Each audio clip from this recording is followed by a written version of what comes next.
The first thing I noticed wasn't the beeping machines or the IV in my arm. It was my phone, face down on the hospital bedside table, practically vibrating itself off the edge with notifications. 2 weeks of messages, the nurse told me. 2 weeks since the semi ran the red light and T-boned my Civic. 2 weeks of medically induced coma while my brain swelling went down. 2 weeks for my family to show their true colors. My hands shook as I scrolled through the texts. Most were from friends, coworkers, my boss checking in. But it was my brother Dylan's messages that made my blood run cold. Day 3.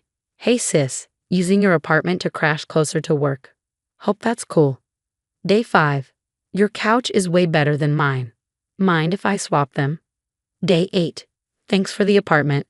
Mom said you'd want me to have it. Day 11. Sold your bedroom set.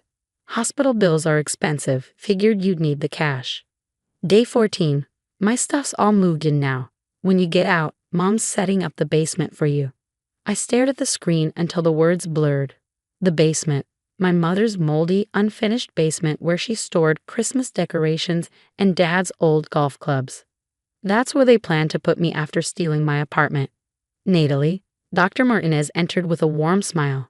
So good to see you awake. How are you feeling? Like I got hit by a truck, I croaked, then managed a weak smile. Because I did. She laughed softly. Your sense of humor survived intact. That's excellent. Now let's discuss your recovery. But I was only half listening. My mind raced through the implications. My apartment, my beautiful apartment in Lincoln Park that I'd saved 5 years to afford the down payment on. The exposed brick walls, the vintage hardwood floors, the clawfoot tub I'd refinish myself. Dylan had always made snide comments about how it was too nice for a single woman, how I was showing off by living alone in such a good neighborhood. And Mom, God, my mother, who'd spent my entire childhood telling people Dylan was the smart one while I was pretty enough to marry well, who'd pushed me to give him my car in high school because boys need independence, who'd suggested I co-sign his student loans because family helps family. The same mom who apparently decided I wouldn't need my own home anymore. Because what? Coma patients don't require dignity.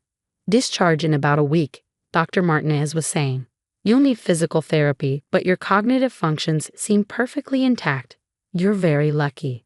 Lucky, right. After she left, I called my best friend Emma. She answered on the first ring. Nat? Oh my God, you're awake. I've been so worried. Emma, I need you to do something for me. Go to my apartment. Check if Dylan's actually there. What? Why would Dylan? She paused. Oh no, what did they do? 20 minutes later, she called back. I could hear traffic in the background.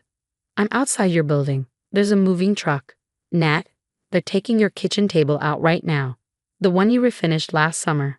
Is Dylan there? Yeah, he's directing the movers. Want me to confront him? No. Just watch. Document everything if you can. On it. I hung up and opened my laptop, grateful I'd had it with me during the accident. My hands trembled as I logged into my security system. I'd installed cameras after a break-in scare last year. Nothing fancy, just basic coverage of the entry points and main living spaces. Dylan knew about them, but apparently thought they were as unconscious as I'd been. The footage loaded, and I watched my life being dismantled in time-lapse. Day 1, Mom entering with my spare key, walking through the apartment like she was appraising it. Opening closets, checking the water pressure, testing the appliances. Day 2, Dylan arriving with a suitcase, Mom handing him keys. Keys she must have had copied. Day 3, the two of them going through my closet, Mom holding up dresses and saying something that made Dylan laugh. Based on the dress she was holding, my interview outfit, I could guess the punchline. Day 5, Dylan and 2 buddies swapping my leather couch for his ratty futon. They struggled with the doorway, scratching my walls in the process. Day 7, Mom directing a different set of movers as they packed up my books, my art, my grandmother's china. I watched her wrap my things with the same care she'd shown when packing up my dorm room. Which is to say, none. Day 9, Dylan hosting a party. Beer bottles on my handmade coffee table. Some girl throwing up in my bathroom. His friends playing darts on my wall. My actual wall, not a dartboard. Day 12, a stranger touring the apartment with Dylan. Money changing hands. My bedroom furniture being disassembled. Day 14, Dylan hanging his neon beer signs where my photography had been. The apartment I carefully curated turned into a fraternity house. But here's the thing about my security system. It backed up to the cloud. Every minute of footage, saved and timestamped. Evidence. I called my lawyer. Yes, I had a lawyer, hired after the accident to deal with insurance. Margaret Winters was 65, sharp as a surgical knife, and took absolutely zero shit from anyone. They did what? Her voice could have frozen hellfire. Please tell me you have documentation. 14 days of security footage. Christmas came early. Send me everything. And Natalie? Don't contact them yet. Let them think you're still foggy from the coma. The next 3 days were torture. Emma kept me updated while I played confused patient for the steady stream of doctors and nurses. Mom visited once, bringing grocery store flowers and a performance worthy of community theater. Oh, sweetheart, she cooed, smoothing my hair. You gave us such a scare. Don't worry about anything, okay? Dylan and I have handled everything. You just focus on getting better. My apartment, I mumbled, playing groggy. Don't worry about that. We've taken care of it. You'll be so comfortable in the basement once it's fixed up. Dylan even said he'd help paint it whatever color you want. How generous. My brother would help paint my mother's basement after stealing my home.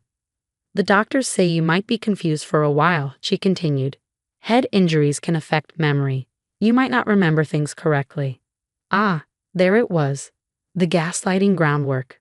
If I protested, I was brain damaged. If I complained, I was confused. If I fought back, I clearly needed more help than they thought. Tired? I whispered, closing my eyes. She patted my hand. Of course, dear. Oh, I almost forgot. Dylan wanted me to ask, do you remember where you put your passport? He's planning a trip and thought he might use your airline miles since he won't be traveling anytime soon. The audacity was breathtaking. I kept my eyes closed, feigning sleep, while she rummaged through my hospital room belongings. Margaret worked fast. By day 4, she had everything lined up. Theft charges for the furniture, breaking and entering, turns out making unauthorized copies of keys counts. Fraud for Dylan representing himself as the apartment owner. Elder abuse charges for Mom, since technically I was in a vulnerable state when they robbed me. The security footage is damning, she told me. But I need to warn you, pressing charges will go nuclear on your family relationships. What relationships? I laughed bitterly. The one where my mother planned to stuff me in a basement while I was comatose. Or the one where my brother threw parties in my home while I was fighting for my life. Fair point. One more thing, your apartment building has security footage too. I've subpoenaed it. Thought you'd want to know that Dylan's been telling people you gave him the apartment because you were probably going to die anyway. Multiple witnesses heard him at a bar bragging about his inheritance. He thought I was dying and his first instinct was to take my home. Well, he's about to learn that rumors of your death were greatly exaggerated and extremely expensive for him. I was discharged on a Thursday. Margaret had arranged everything. Police would meet us at the apartment for the formal eviction. A locksmith would change the locks. Movers would retrieve anything of mine from Mom's storage unit. Emma picked me up, armed with coffee and righteous fury. I've documented everything. Your neighbor Mrs. Chen is devastated. She thought Dylan was house-sitting. She's been feeding your plants because she didn't trust him to remember. Mrs. Chen is a treasure. She also recorded Dylan telling someone on the phone that the vegetable wouldn't need the apartment anymore. She's happy to testify. The drive to Lincoln Park was surreal. The city looked the same. But I felt like I'd slipped into an alternate universe where family meant Target instead of safety net. We arrived to find Dylan's car in my spot. A Dylan's Pace vanity plate freshly screwed on. Because of course. Margaret met us at the entrance with 2 police officers. Ready? Worn ready. The knock on my own door was surreal. Dylan answered in his boxers, Xbox controller in hand. His face went through an impressive journey, annoyance to confusion to recognition to panic. Nat, but you're, Mom said. Not dead. Not a vegetable. Not conveniently out of the way. I stepped past him into my violated space. Beer cans everywhere. Burn marks on my coffee table. My walls, once carefully painted in subtle grays, now sporting holes from the dartboard and what looked like a punched wall. I don't understand, he stammered. Mom said you wanted me to have it. That you told her before the accident. I was in a coma, Dylan. Kind of hard to want anything when you're unconscious. The officers stepped forward. Dylan Peters, you're being served with an eviction notice. You have 1 hour to remove your personal belongings. This is insane. Nat, tell them, we're family. We were family, I corrected, until you decided I was better off dead and my apartment was better off yours. Margaret handed him the restraining order. You're also prohibited from contacting Ms. Peters or coming within 500 feet of this property. You're seriously throwing me out? Where am I supposed to go? Mom's basement is available, I suggested. She set it up so nicely for me. His face went red. This is bullshit. You're going to regret this. Mom's going to be busy with her own legal troubles, Margaret interrupted. Turns out stealing from incapacitated family members is frowned upon by the courts. The next hour was glorious chaos. Dylan tried calling Mom, but she was presumably being served her own papers. He threw whatever he could grab into garbage bags, muttering about ungrateful sisters and family betrayal. My couch? He protested as the officers blocked him from taking it. You mean my couch that you stole? I asked sweetly. The one I have receipts for. That couch. After you left, I surveyed the damage. It was extensive but fixable. What wasn't fixable was the fundamental breach of trust. While I'd been fighting to survive, my family had been dividing the spoils. My phone rang. Mom. How dare you? She shrieked. Having me arrested at my book club. Do you have any idea how humiliating? Not as humiliating as finding out your family robbed you while you were in a coma, I interrupted. We were helping. That apartment was too much for you anyway, and Dylan needed to get his own apartment, with his own money, from his own job. Family helps family. Family doesn't steal from family. Family doesn't plan basement accommodations for accident victims. Family doesn't sell someone's belongings while they're unconscious. You're being dramatic. A basement apartment would have been perfectly adequate. I've owned a condo, Mother. I have a career, a life, a home I paid for myself. The fact that you looked at all that and saw something to give Dylan says everything about how you see me. I see an ungrateful daughter, whoa. I hung up. The legal proceedings took months. Dylan tried to fight the eviction until Margaret produced the security footage of him telling his friends I was basically dead anyway. Mom's lawyer argued that she was just trying to help until we showed the footage of her methodically cataloging my belongings for sale. They both ended up with criminal records. Dylan got probation and restitution. Mom got community service and a hefty fine. The family imploded, relatives chose sides, holiday invitations were revoked. Facebook became a war zone. I renovated the apartment, erasing every trace of Dylan's brief occupation. The walls were repaired and repainted. The hardwood floors were refinished. I bought a new couch, leather, expensive, and most importantly, mine. 6 months after waking from the coma, I hosted a housewarming party. Emma came, of course. Mrs. Chen brought homemade dumplings. Colleagues from work, friends from physical therapy, even Dr. Martinez stopped by. My chosen family, filling my reclaimed space with actual love. No family? Mrs. Chen asked gently, looking at the happy crowd. All family, I corrected, gesturing at the room. Just the kind you choose, not the kind you're stuck with. The security cameras are still there, upgraded now. Not because I'm afraid of break-ins, but because I've learned that sometimes the biggest threats come from the people who are supposed to love you most. Dylan texts occasionally, usually when he needs money. Mom sends guilt-laden birthday cards about forgiveness and moving forward. I don't respond. Some bridges, once burned by the people who were supposed to help you cross them, aren't worth rebuilding. My apartment is beautiful now. The exposed brick glows in the evening light. The vintage hardwood tells stories under bare feet. The clawfoot tub hosts long soaks after physical therapy sessions. It's everything I worked for, everything I almost lost, everything they tried to take. And in the corner, where Dylan's dartboard scored the wall, hangs a framed photo from my housewarming party.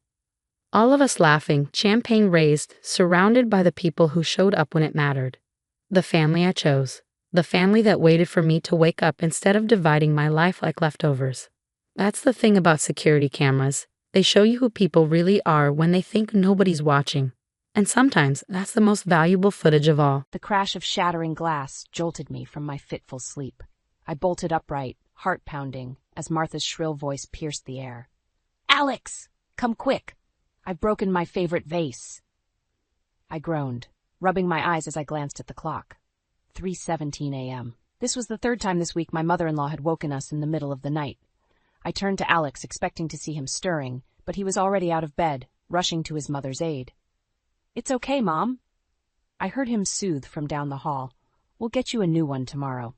I sighed, knowing full well who'd be footing the bill for that replacement.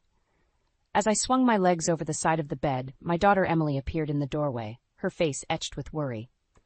"Is everything all right, Mom?" she asked, her voice small and uncertain. I forced a smile. "Everything's fine, sweetie. Grandma just had a little accident. Go back to bed." Emily hesitated, then nodded and retreated to her room. I followed her out, determined to assess the damage. As I approached Martha's room, which used to be our guest room, I overheard her conversation with Alex. "Oh, darling, it was such a beautiful piece. Imported from Italy, you know. I simply must have another one just like it." "Of course, Mom," Alex replied, his tone placating. "We'll go shopping first thing in the morning." I stepped into view, arms crossed. "Alex, can I talk to you for a moment?" He looked up, startled, as if he'd forgotten I existed. "Becky, honey, can't it wait until morning? Mom's upset." "It's important," I insisted, my jaw clenched. Alex sighed, patting his mother's hand. "I'll be right back, Mom." We stepped into the hallway, and I wasted no time. "Alex, we can't afford to keep replacing everything she breaks. Do you know how much that vase cost?" He ran a hand through his hair, avoiding my gaze. I know. But what am I supposed to do? She's grieving, Becky. It's only been 6 months since Dad passed." "I understand that," I said, trying to keep my voice low. "But she's burning through our savings. The credit card bills are piling up, and Emily needs new clothes for school." Alex's face hardened. "My mother needs us right now. Emily can make do with what she has for a little longer." I felt my temper flare. "And what about what we need? What about our family?" "Mom is family," he snapped. "Alex?" Martha's voice drifted from the bedroom. "Is everything all right?" "Fine, Mom," he called back, then turned to me. "We'll discuss this later. Go back to bed." As he retreated to Martha's room, I stood there, seething. This wasn't the first time Alex had chosen his mother's comfort over our family's needs, and I had a sinking feeling it wouldn't be the last. I made my way to the kitchen, knowing sleep would elude me now. As I filled the kettle for tea, I noticed a stack of shopping bags in the corner, more of Martha's recent purchases. Curiosity got the better of me, and I peeked inside one of the bags. My breath caught as I pulled out a designer handbag, the price tag still attached. The cost was more than our monthly grocery budget. "What are you doing?" I whirled around to find Martha standing in the doorway, her eyes narrowed suspiciously. I was just tidying up," I lied, hastily shoving the bag back into place. She sniffed, clearly not believing me. "Well, since you're up, be a dear and make me some chamomile tea. This dreadful accident has left me quite shaken." I bit back a retort, forcing a smile. "Of course, Martha, coming right up." As I prepared her tea, my mind raced. How much longer could we go on like this? Something had to give, and soon. Little did I know this was just the beginning of a storm that would tear our family apart and force me to fight for everything I held dear. I stared at the credit card statement in disbelief, my hands shaking. The balance had nearly doubled since last month, and I knew exactly why. Martha's shopping sprees were spiraling out of control. "Alex, we need to talk," I called out, my voice strained. He sauntered into the kitchen, coffee mug in hand. "What's up, honey?" I thrust the statement at him. "This is what's up.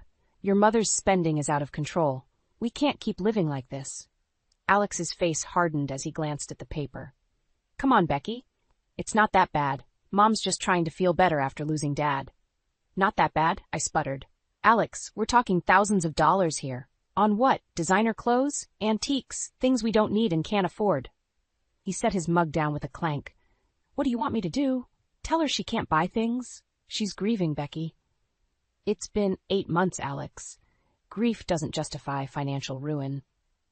Just then, Martha breezed into the kitchen, decked out in what looked like a brand new "Good morning, dears. Alex, be a love and take me shopping today. I simply must have those new throw pillows I saw in the catalog." I watched in horror as Alex nodded without hesitation. "Sure, Mom. We'll go after breakfast." "Alex," I hissed, but he shot me a warning look. Martha turned to me, her smile sickeningly sweet. "Oh, Becky, I almost forgot. I accidentally spilled some wine on that quilt your grandmother made. I'll need you to take it to the cleaners." My blood ran cold. That quilt was a family heirloom, irreplaceable. "You what?" "It's just a quilt, dear," Martha said dismissively. "No need to get upset." I bit my tongue so hard I tasted blood. Alex quickly intervened. "Don't worry, Mom. We'll take care of it." As Martha sashayed out of the kitchen, I rounded on Alex. "How can you let her treat our things, my family heirlooms, like this?" He sighed, rubbing his temples. "It was an accident, Becky. Let it go." "Let it go? Like I'm supposed to let go of our savings? Our future? Emily's college fund?" Alex's eyes flashed. "That's enough. I won't have you talking about my mother like this. She's family and we take care of family." "What about our family?" I shot back. "What about Emily? She needs new clothes for school, but we can't afford them because your mother's buying $500 throw pillows." "We'll figure it out," he said dismissively. "Now I need to get ready to take Mom shopping." As he walked away, I felt something inside me snap. I grabbed my phone and dialed my sister's number. "Mackenzie? I need to talk. Can we meet for coffee?" An hour later, I sat across from my sister in our favorite cafe, pouring out my frustrations. Mackenzie listened intently, her brow furrowed. "Becky, this isn't healthy. For any of you. Have you considered counseling?" I laughed bitterly. "Alex won't hear of it. He thinks everything's fine." "And what about you?" she asked gently. "What do you think?" I stared into my coffee, fighting back tears. I think I'm losing my husband and my sanity." Mackenzie reached across the table, squeezing my hand. "You need to stand up for yourself, Becky. For Emily, too. This can't go on."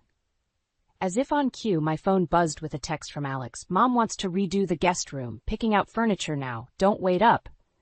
I showed Mackenzie the message, my hands trembling with anger. Her eyes widened. "The guest room? Isn't that where Emily's been sleeping since Martha moved in?" I nodded, a lump forming in my throat. "What am I going to do, Mac? How did it come to this?" Mackenzie's gaze hardened with determination. "You're going to fight, sis. It's time to take back control of your life, and I'll be right here to help you do it." As I left the cafe, a mix of fear and resolve churned in my stomach. I knew a storm was coming, and I had to be ready to weather it, for myself and for Emily. I stood in the doorway of Emily's room, my heart sinking as I watched her pack her belongings into cardboard boxes. The hurt in her eyes was palpable, and it tore at my soul.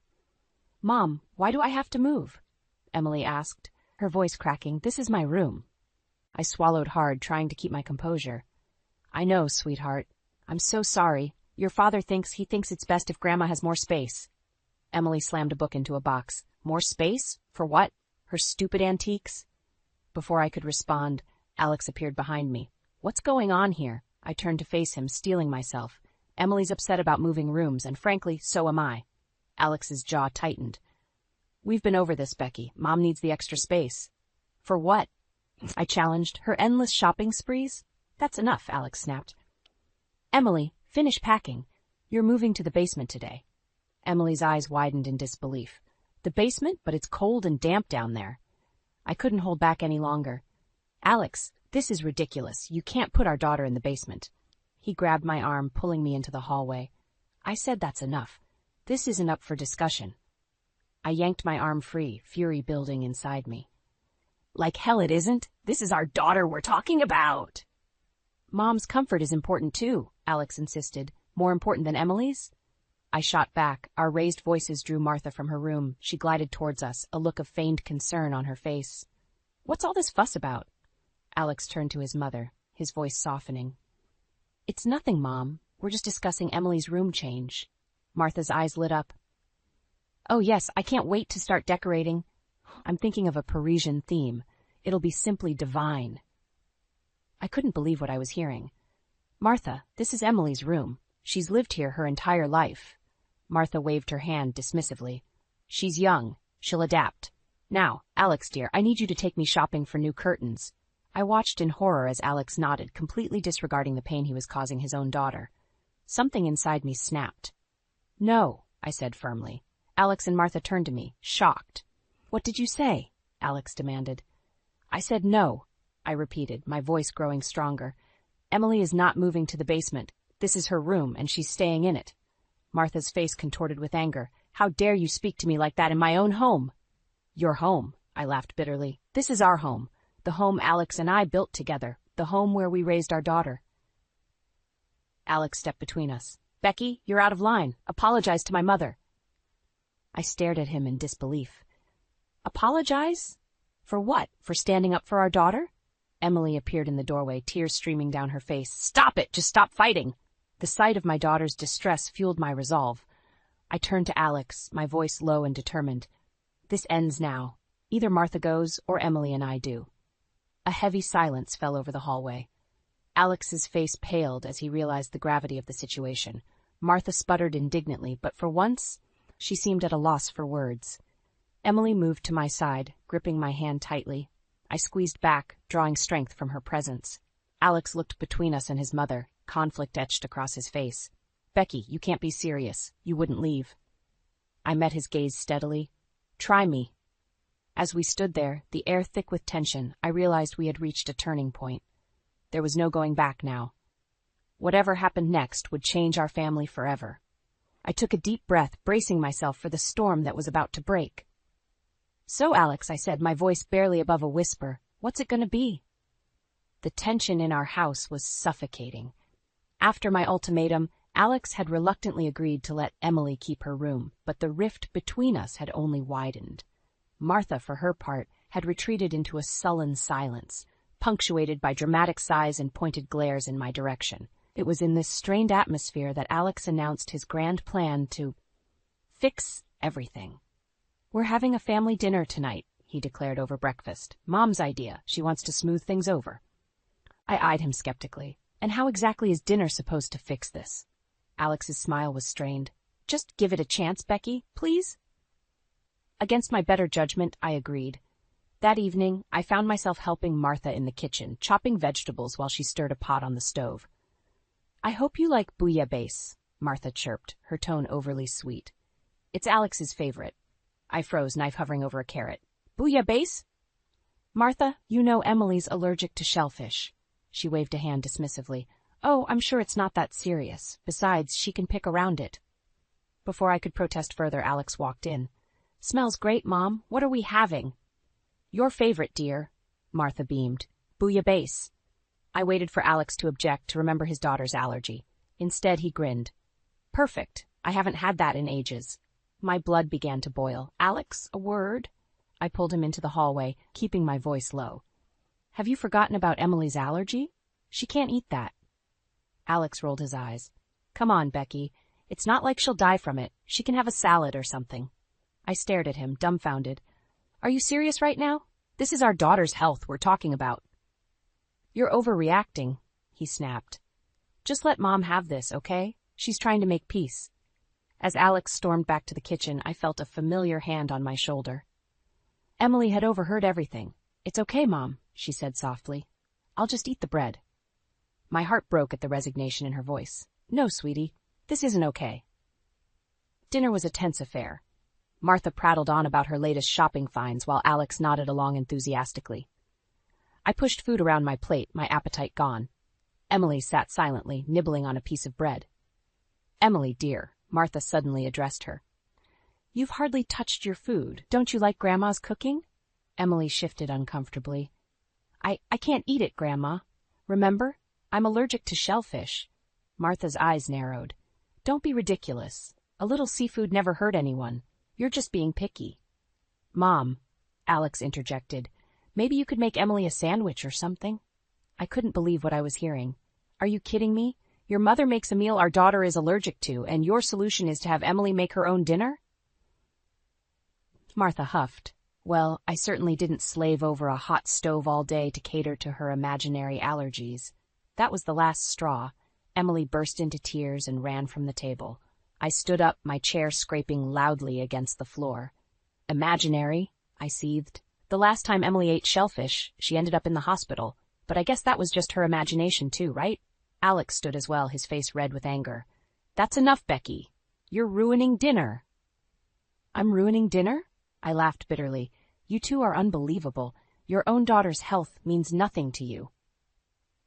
As I turned to go after Emily, Martha's voice stopped me cold. You know, Alex, I always said you married beneath you, and now look at the ungrateful brats you've raised. The room fell silent. I looked at Alex, waiting for him to defend us, to stand up to his mother at last, but he said nothing.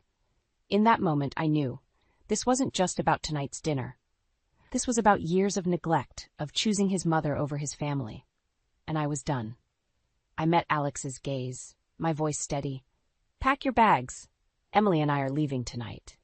As I walked out of the dining room to comfort my daughter and plan our escape, I felt a strange mix of fear and exhilaration. Our lives were about to change dramatically, but for the first time in years, I felt like I could breathe again.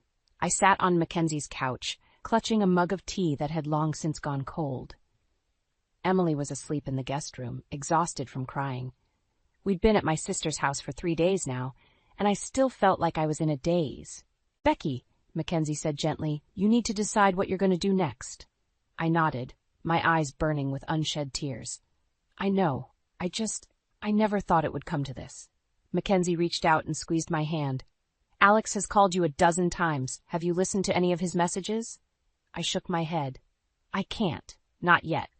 Every time I think about that dinner, about how he just sat there while Martha... My voice broke, and Mackenzie pulled me into a hug. I know, sis, I know. As I pulled away, wiping my eyes, my phone buzzed. Another message from Alex. This time, curiosity got the better of me, and I hit play. Becky, please, Alex's voice crackled through the speaker. Come home. We can work this out. Mom's agreed to move into an apartment nearby. Please just give us another chance. I looked at Mackenzie, my heart racing. He says Martha's moving out. My sister's eyes narrowed. And you believe that? The doubt in her voice mirrored my own. I sighed, deleting the message. No, I don't. Mackenzie nodded, then hesitated. Becky, there's something you need to see. She pulled out her laptop and opened a series of documents. As I scanned them, my blood ran cold. What is this? I whispered. Bank statements, Mackenzie replied. I had a friend look into your finances. Alex has been funneling money into a separate account for months, an account in Martha's name. The room spun as the implications hit me. All those times I'd questioned our dwindling savings, all the excuses Alex had made. He's been lying to me, I said, my voice hollow. All this time he's been... Stealing from you, Mackenzie finished. From Emily's college fund, from your retirement savings, everything. A wave of nausea washed over me. How much?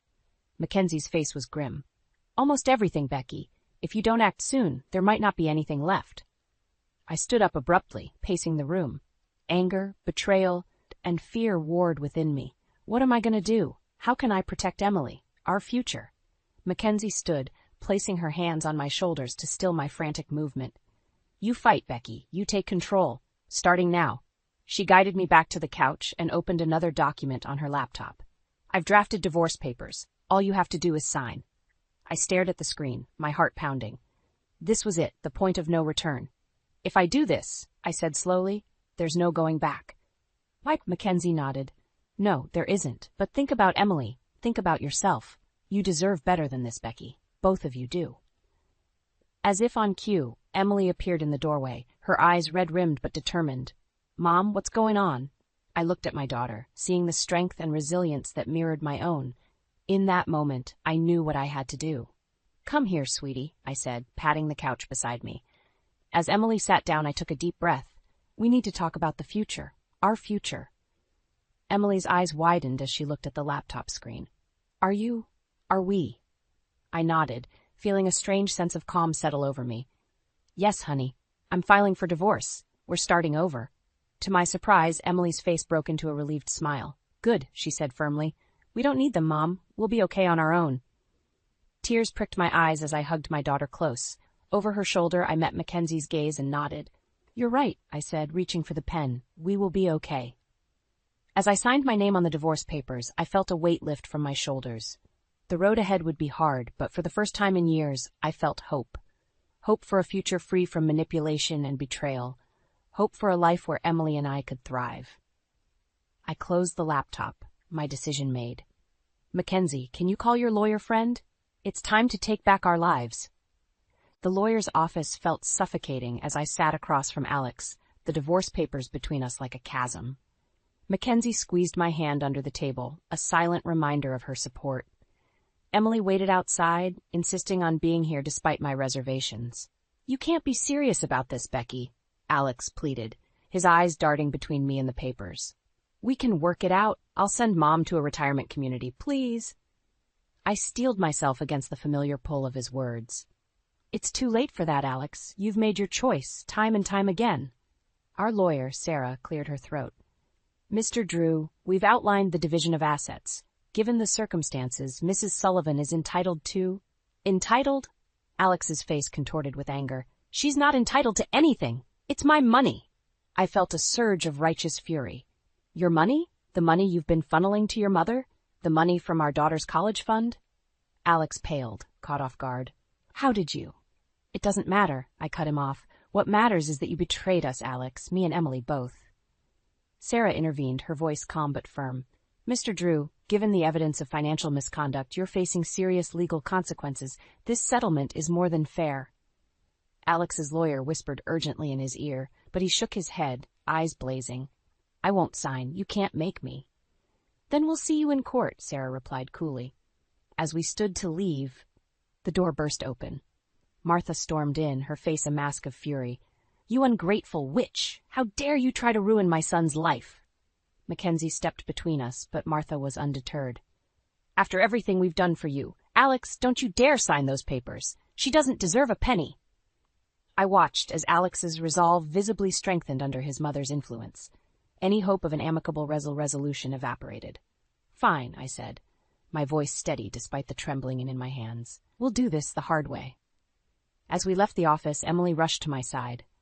"Mom, what happened?"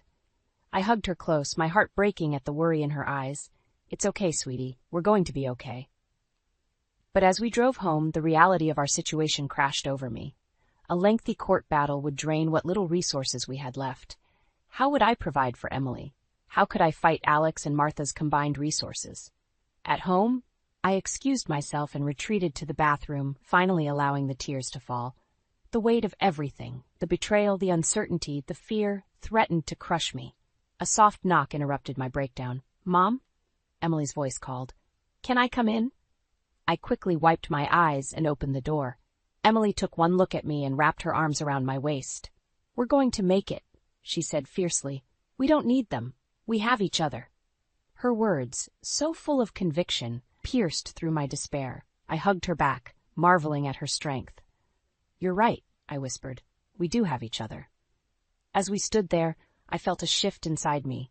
The fear and doubt receded, replaced by a steely determination. Alex and Martha had underestimated me for the last time. I gently pulled away from Emily, meeting her gaze. "Honey, I need you to be strong for a little while longer. Things might get tough, but I promise you, I'm going to fight for us with everything I have." Emily nodded, her jaw set in a determined line that mirrored my own. "I know, Mom, and I'll be right here with you."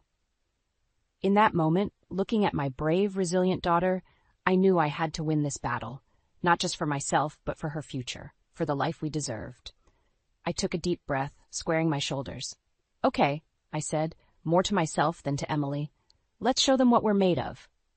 As we walked out of the bathroom together, I felt a newfound resolve coursing through me. The road ahead would be hard, but I was ready to fight, ready to reclaim our lives, and ready to build a future free from Alex and Martha's toxic influence. The real battle was just beginning, and I was prepared to give it everything I had. The moving truck rumbled to life outside our house. No, Alex's house now. I stood in the barren living room, surrounded by empty spaces where our life together once resided. Emily appeared at my side, her face a mix of determination and apprehension. "Is this really happening, Mom?" she asked, her voice barely above a whisper. I squeezed her hand. "Yes, sweetie, it's time." As if on cue, the front door burst open. Alex stormed in, his face contorted with rage. "What the hell do you think you're doing?" I steeled myself, meeting his gaze. "We're leaving, Alex, for good." His eyes darted around the room, taking in the bare walls and empty spaces. "You can't just take everything. This is my house." "Your house?" I laughed bitterly. "Everything I'm taking, I bought with my own money. Money you didn't manage to funnel into your mother's account." Alex's face paled. "You don't understand. Mom needed—" "Save it." I cut him off. "We're done here." As we moved towards the door, Martha appeared, her eyes widening at the sight of the empty house. "What have you done, you spiteful witch?" I felt Emily tense beside me, but I stood my ground. "I'm taking back what's rightfully ours, Martha. You've taken enough from us." Martha's face twisted with fury. She lunged forward, grabbing a vase, one of the few items left, and hurled it at us. I pushed Emily out of the way, feeling the sting as shards of ceramic sliced my arm. "Mom," Emily cried out. "That's assault!" Mackenzie's voice rang out. She stood in the doorway, phone in hand, recording everything. "It's all on video, Martha. Back off." Alex grabbed his mother's arm, finally seeming to realize the gravity of the situation. "Mom, stop. This isn't helping." I clutched my bleeding arm, adrenaline coursing through me. "We're leaving now. Our lawyer will be in touch." As we walked out, I heard Martha's shrill voice. "You'll regret this, Rebecca. We'll destroy you in court." The drive to our new apartment was tense. Emily kept glancing at my arm, worry etched on her face. "Are you okay, Mom?" I managed to smile. "I'm fine, sweetie. It's just a scratch." But inside I was trembling. Martha's threat echoed in my mind. Could they really destroy us in court? I thought of the meager savings we had left, the uncertain future ahead. At the new apartment, reality hit hard. Our furniture looked shabby in the harsh light of the empty rooms. Emily's face fell as she surveyed her tiny bedroom. "It's cozy," she said, trying to sound upbeat. I felt a wave of guilt wash over me. "I'm so sorry, Emily. I know this isn't what you're used to." She turned to me, her eyes fierce. "Don't apologize, Mom. We're free now. That's what matters." As we unpacked, my phone buzzed incessantly. Texts from Alex, voicemails from Martha, emails from their lawyer. Each notification felt like a blow, chipping away at my resolve. Late that night, after Emily had gone to bed, I sat on our second-hand couch, overwhelmed by the enormity of what we'd done. The apartment felt alien, a far cry from the home we'd left behind. Doubt crept in, insidious and persistent. Had I made a terrible mistake? Could I really provide for Emily on my own? What if Martha was right, and they did destroy us in court? I buried my face in my hands, tears flowing freely. The weight of our uncertain future pressed down on me, threatening to crush my spirit. A soft touch on my shoulders startled me. Emily stood there, her eyes shining with unshed tears. "Mom, are you okay?" I tried to wipe away my tears to be strong for her, but I couldn't stop the sobs that racked my body. Emily sat beside me, wrapping her arms around me. "It's okay, Mom," she whispered. "We're going to be okay." As I clung to my daughter, I realized the true magnitude of what lay ahead. This wasn't just about surviving a divorce or standing up to Martha. This was about rebuilding our entire lives from the ground up. The road ahead was uncertain, fraught with legal battles and financial struggles. But looking at Emily, seeing her strength and resilience, I knew one thing for certain. We would face it together, no matter what came our way. I stood outside the courthouse, my heart pounding. Today was the final hearing in our divorce case. Emily squeezed my hand, her presence a steady anchor in the storm of emotions swirling within me. "You've got this, Mom," she whispered. As we walked in, I caught sight of Alex and Martha. They looked haggard, a far cry from the polished, entitled pair they'd been months ago. Our eyes met, and for a moment I saw a flicker of regret in Alex's gaze. But then Martha whispered something in his ear, and his face hardened once more. The hearing was a blur of legal jargon and tense exchanges. Our lawyer presented evidence of Alex's financial misconduct, of Martha's lavish spending at our expense. I watched as the judge's expression grew increasingly stern. When it was my turn to speak, I stood on shaky legs, but as I began to recount our story, the years of manipulation, the disregard for Emily's well-being, the betrayal of our family's future, I felt a strength I didn't know I possessed surge through me. "Your Honor," I concluded, my voice steady, "I'm not asking for revenge. I'm asking for justice. For a chance to rebuild the life that was stolen from us." The judge's verdict came swiftly. In light of the evidence, she ruled heavily in our favor. Alex was ordered to repay the money he'd funneled to Martha, and a significant portion of our assets were awarded to me and Emily. As the gavel fell, I heard Martha's indignant shriek, "This is outrageous! We'll appeal!" But Alex's shoulders slumped in defeat. Our eyes met across the courtroom, and in that moment, I saw the man I'd once loved, the man who'd been lost to his mother's influence. He nodded once, a silent acknowledgement of the justice served. Outside the courthouse, Emily hugged me fiercely. "We did it, Mom. We really did it." Mackenzie joined our embrace, tears in her eyes. "I'm so proud of you both," she said. As we celebrated that night in our small apartment, I felt a weight lift from my shoulders. The road ahead would still be challenging, but for the first time in years, I felt hope for our future. Months passed, and slowly we rebuilt our lives. I threw myself into my work, earning a promotion that allowed us to move to a better apartment. Emily thrived in her new school, her confidence growing day by day. One afternoon, as I helped Emily prepare for her high school entrance exam, she paused, her expression serious. "Mom," she said softly, "I want you to know, I'm proud of you, for standing up to Dad and Grandma, for fighting for us. You're the strongest person I know." Tears welled in my eyes as I hugged her close. "Oh, sweetie, you're the one who gave me strength. We did this together." The day Emily's acceptance letter to the prestigious private high school arrived, we danced around the kitchen, laughing and crying in equal measure. As we collapsed on the couch, breathless with joy, I marveled at how far we'd come. "We made it, Em," I said, my voice thick with emotion. "Look at everything we've accomplished." Emily smiled, her eyes shining. "We did, Mom, and it's just the beginning." That night, as I lay in bed, I reflected on our journey. The pain, the fear, the uncertainty, it had all led us here to this moment of triumph. We'd faced down the storm and emerged stronger, our bond unbreakable.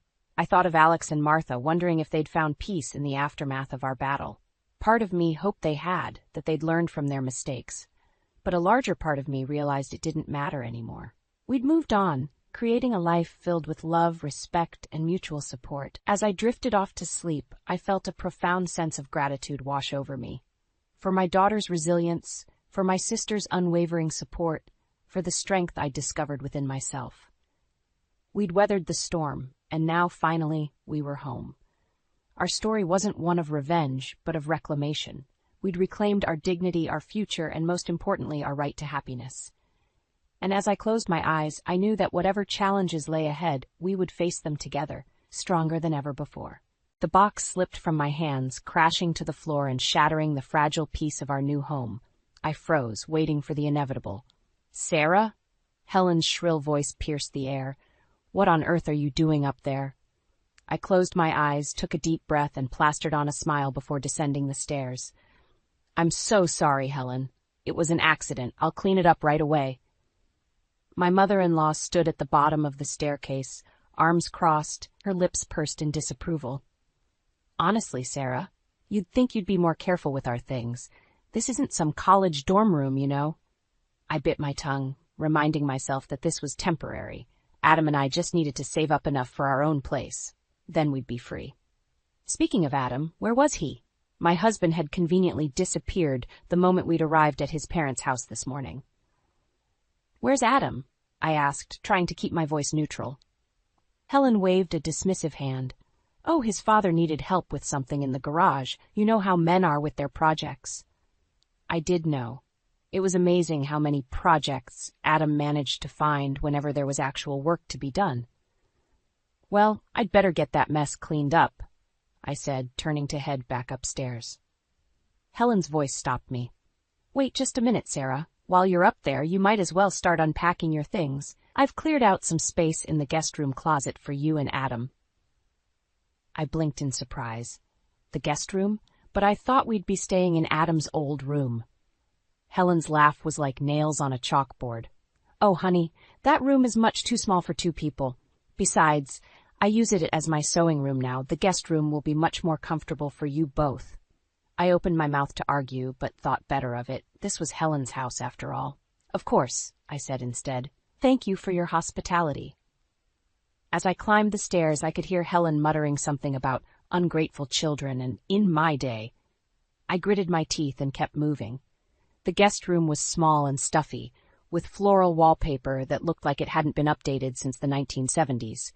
A narrow double bed took up most of the space, leaving barely enough room for our suitcases. I sighed and started picking up the shards of the broken vase, careful not to cut myself. As I worked, I heard the front door open and Adam's voice drift up the stairs. "Mom? Sarah? I'm back!"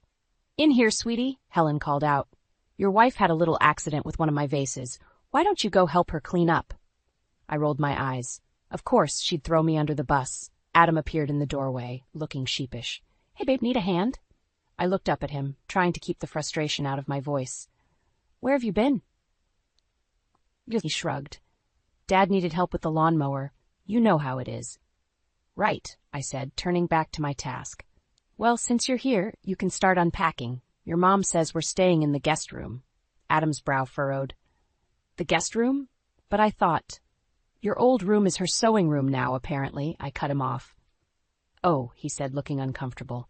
Well, I'm sure it'll be fine. It's just temporary, right? I stood up, dumping the broken pieces into the trash. Right, temporary. As I brushed past him to wash my hands, Adam caught my arm. Hey, he said softly. I know this isn't ideal, but we'll make it work. I promise. I wanted to believe him. I really did. But as I looked into his eyes, all I could see was the same weakness that had led us here in the first place. The sound of Helen calling us down to dinner broke the moment. Adam squeezed my hand and headed downstairs, leaving me alone in the tiny room that was supposed to be our new home. I took a deep breath, steeling myself for what was sure to be a long and trying evening. As I reached for the doorknob, I caught sight of my reflection in the mirror. The woman staring back at me looked tired, defeated. Come on, Sarah, I whispered to myself. You can do this. It's just temporary. But even as I said the words, a nagging voice in the back of my mind whispered, what if it's not? The world came into focus slowly, like an old television warming up. Harsh, fluorescent lights burned my eyes, and the antiseptic smell of a hospital filled my nostrils. I blinked, trying to make sense of my surroundings. Sarah, can you hear me? A man's voice, unfamiliar yet tinged with concern. I turned my head, wincing at the dull ache. A doctor stood beside my bed, clipboard in hand. Behind him I could see my parents, James and Elizabeth, their faces etched with worry. What happened? I croaked, my throat dry and scratchy. The doctor leaned in. You fainted at home and hit your head. Your mother-in-law called an ambulance. Mother-in-law? I frowned, searching my memory. Nothing. Sarah, my mom said, stepping forward. How are you feeling, sweetheart? I managed a weak smile.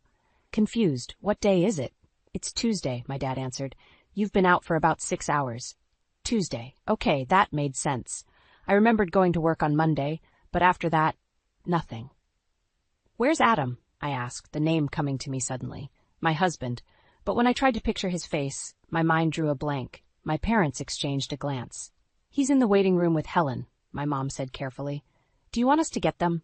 Helen, another name without a face. I shook my head, panic rising in my chest. I can't remember them. Mom, Dad, what's happening to me? The doctor stepped in, his voice calm and reassuring. Sarah, I believe you're experiencing a form of psychogenic amnesia. It's often triggered by stress or traumatic events. Your memory loss seems to be specific to your husband and mother-in-law. Can you tell me the last thing you remember clearly? I closed my eyes, concentrating. Work. I remember being at work on Monday. After that, it's fuzzy.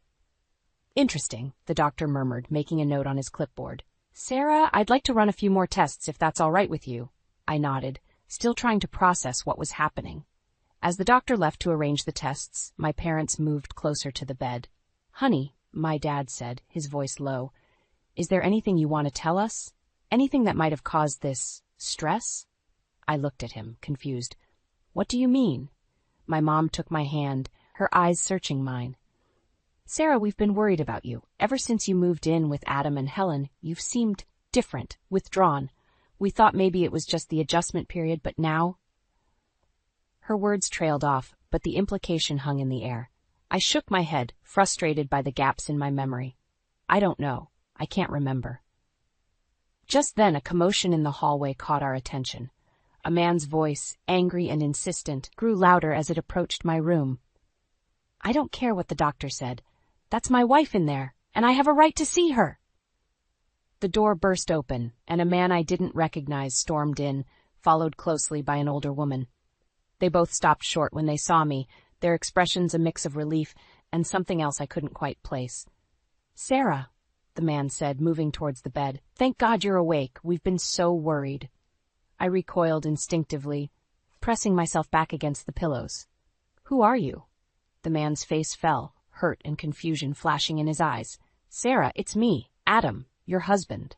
The older woman stepped forward, her lips pursed. "And I'm Helen, your mother-in-law. Surely you remember us?" I looked from one to the other, searching for any spark of recognition. Nothing, just a vague sense of unease that I couldn't explain. "I'm sorry," I whispered. I can't remember you." Adam reached for my hand, but I pulled away. Something in his touch felt wrong, almost threatening. He frowned, exchanging a loaded glance with Helen. "It's okay, sweetheart," Helen said, her voice sickly sweet. "We'll help you remember. Once you're home with us, I'm sure everything will come back to you." A chill ran down my spine at her words. Home with them? The very thought filled me with a nameless dread. I looked to my parents, silently pleading for help. My dad stepped forward, placing himself between me and the strangers who claimed to be my family. "I think," he said firmly, "that Sarah needs some rest. Perhaps it would be best if you came back later." Adam opened his mouth to argue, but Helen placed a hand on his arm. "Of course," she said smoothly. "We'll be back tomorrow, Sarah. Don't worry about a thing." As they left the room, I caught a glimpse of Adam's face. The look in his eyes sent a shiver through me. It wasn't love or concern I saw there. It was anger. And beneath that, something darker still. The hospital room felt like a sanctuary as I recovered. My parents a constant, comforting presence. But the peace couldn't last forever. After 3 days, the doctors declared me fit to go home. The question was, where exactly was home? "You're coming with us, sweetheart," Mom said firmly as she helped me pack. "Until you get your memories back, you need to be somewhere safe and familiar." I nodded, relief washing over me. The thought of going back to a house I couldn't remember, with people who felt like strangers, terrified me. As we prepared to leave, Adam and Helen arrived. The sight of them still sent an inexplicable chill down my spine. "Sarah, darling," Helen cooed, her smile not quite reaching her eyes. "We've come to take you home." I instinctively stepped closer to my father. "Actually, I'm going to stay with my parents for a while." Adam's face darkened. "That's ridiculous. You belong with us, your family." "We are her family," Dad interjected, his voice steely. "And right now, this is what Sarah needs." The tension in the room was palpable. Adam opened his mouth to argue, but Helen laid a hand on his arm. "Of course," she said smoothly. "We understand. But we'll be visiting every day, won't we, Adam? To help jog your memory." Something in her tone made me shudder. As they left, I caught a glimpse of Adam's face. The look he gave me was one of pure, cold fury. Back at my parents' house, I sank into the familiar comfort of my childhood bedroom. But even here, I couldn't shake the feeling that something was terribly wrong. "Mom, Dad," I said over dinner that night, "I need to know the truth. What was my life like with Adam and Helen?" They exchanged a worried glance. "Honey," Mom began carefully, "we don't want to influence your memories." The doctor said. "Please," I interrupted, "I need to know." Dad sighed heavily. "We were worried about you, Sarah. You seemed different, withdrawn. When we'd visit, Helen was always hovering, and Adam, well, he didn't seem like the man you married." A chill ran through me. "What do you mean?" "He was controlling," Mom said softly. "Always speaking for you, making decisions. And Helen, she treated you more like a servant than a daughter-in-law." The words hit me like a physical blow. Flashes of memory started to surface. Helen's critical voice, Adam's tight grip on my arm, the constant feeling of walking on eggshells. "I need to know more," I said, my voice shaking. "I need to remember." Dad leaned forward, his expression serious. "Sarah, we have an idea. It's risky, but it might help us uncover the truth." He explained their plan, to secretly record Adam and Helen's conversations when they visited. It was a violation of privacy, possibly even illegal, but at that moment, I didn't care. "Let's do it," I said firmly. The next day, when Adam and Helen arrived, we were ready. Tiny microphones hidden throughout the living room captured every word. I played my part, feigning confusion and vulnerability. "I'm trying to remember," I said, my voice deliberately weak, "but everything's still so fuzzy." Helen patted my hand, her nails digging in slightly. "Don't worry, dear, we'll have you back home soon enough." "Yes," Adam added, his voice low and intense. "Where you belong." As they left, I caught Helen whispering to Adam, "We need to get her back quickly, before she remembers too much." That night, we gathered around the kitchen table to listen to the recordings. My hands shook as Dad pressed play. Helen's voice, sharp and clear, "We need to be careful. If she remembers how we treated her. Adam, angry. She won't, and if she does, we'll make sure she knows her place. I listened, horror growing with each word. The casual cruelty, the plans to isolate me further, the thinly veiled threats. It was all there. As the recording ended, I looked up at my parents, tears streaming down my face. "Oh, God," I whispered. "What do I do now?" Dad's expression was grim. "We fight back. It's time to show Adam and Helen that they can't control you anymore." In that moment, something shifted inside me. The fear and confusion gave way to a burning anger. I nodded, my jaw set. "You're right," I said, my voice stronger than it had been in days. "It's time to take back my life." The next morning, I woke with a sense of determination I hadn't felt in years.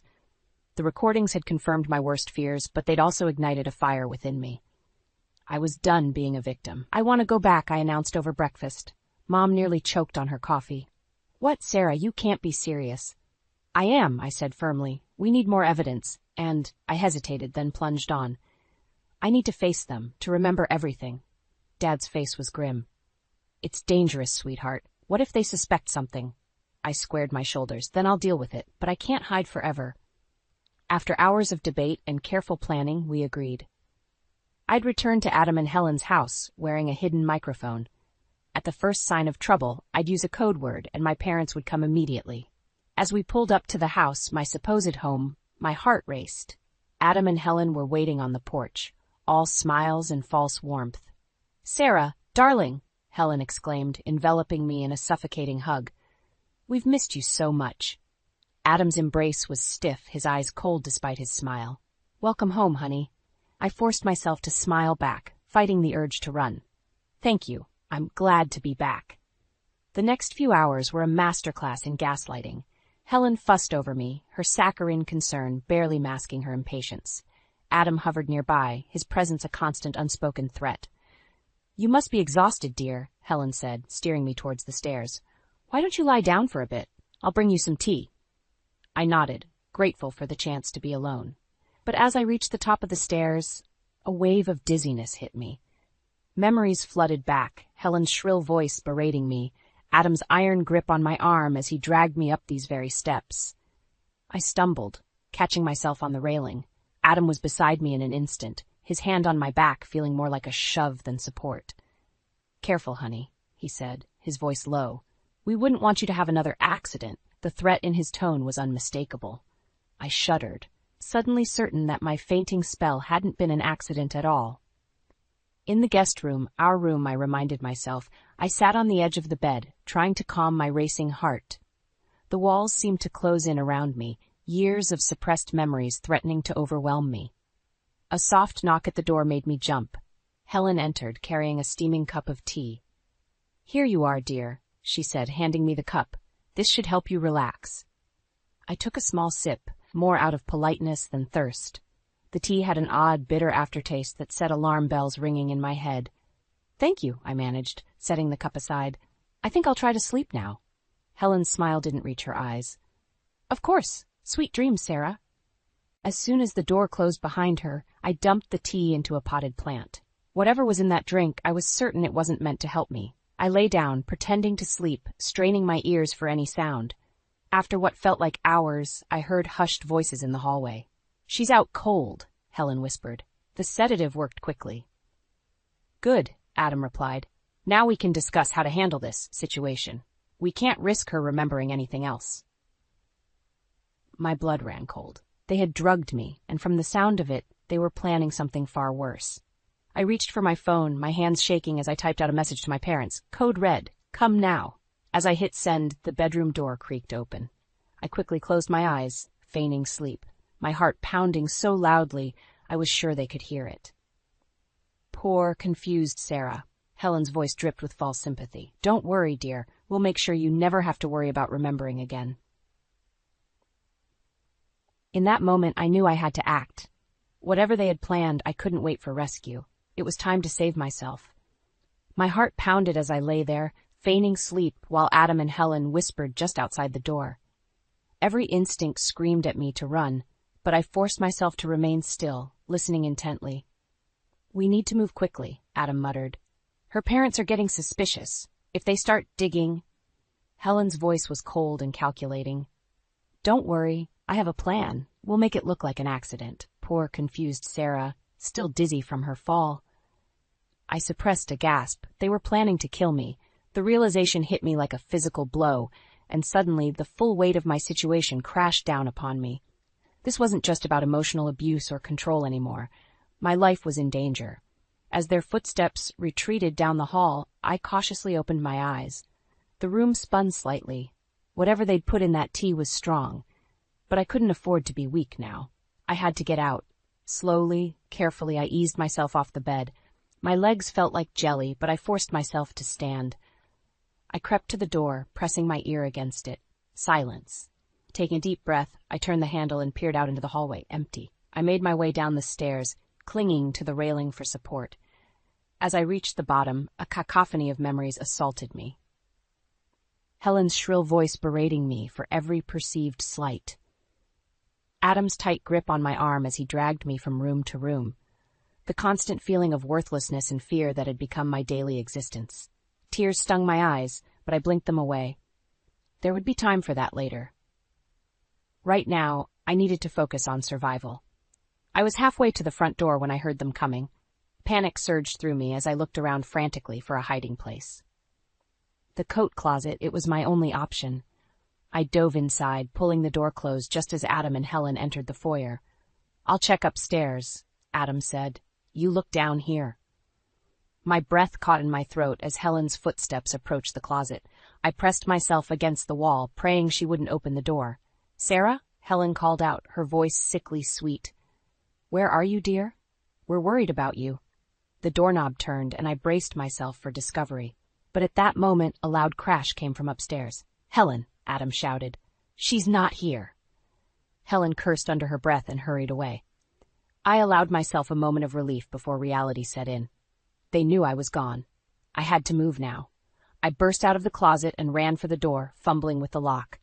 Just as I got it open, a hand grabbed my shoulder, spinning me around. Adam's face was contorted with rage. "Where do you think you're going?" I didn't think. I just reacted. My knee came up hard, connecting with his groin. As he doubled over in pain, I shoved him aside and bolted out the door. The cool night air hit my face as I ran down the driveway. I could hear Helen screaming behind me, but I didn't look back. I just ran, my bare feet slapping against the pavement, my lungs burning with each breath. I didn't stop until I reached the end of the street. Gasping for air, I finally allowed myself to look back. The house loomed in the distance, dark and menacing, but there was no sign of Adam or Helen pursuing me. My hands shook as I pulled out my phone, dialing my parents' number. "Dad," I choked out when he answered. "I need help. Please come get me." As I waited for my parents to arrive, huddled in the shadows of a neighbor's hedge, the full impact of what had happened hit me. The life I thought I knew was a lie. My husband and mother-in-law had not only abused me but had been planning to kill me. Tears streamed down my face, a mix of fear, relief, and overwhelming grief. But beneath it all, a steely resolve was forming. I had escaped, but this wasn't over. Adam and Helen needed to pay for what they'd done. As my parents' car pulled up, I made a decision. I would not be a victim anymore. It was time to fight back, to reclaim my life, and ensure that Adam and Helen could never hurt anyone else again. With renewed determination, I stood up, ready to face whatever came next. The battle for my freedom and my life had only just begun. The law office felt like a fortress, a sanctuary from the storm raging outside.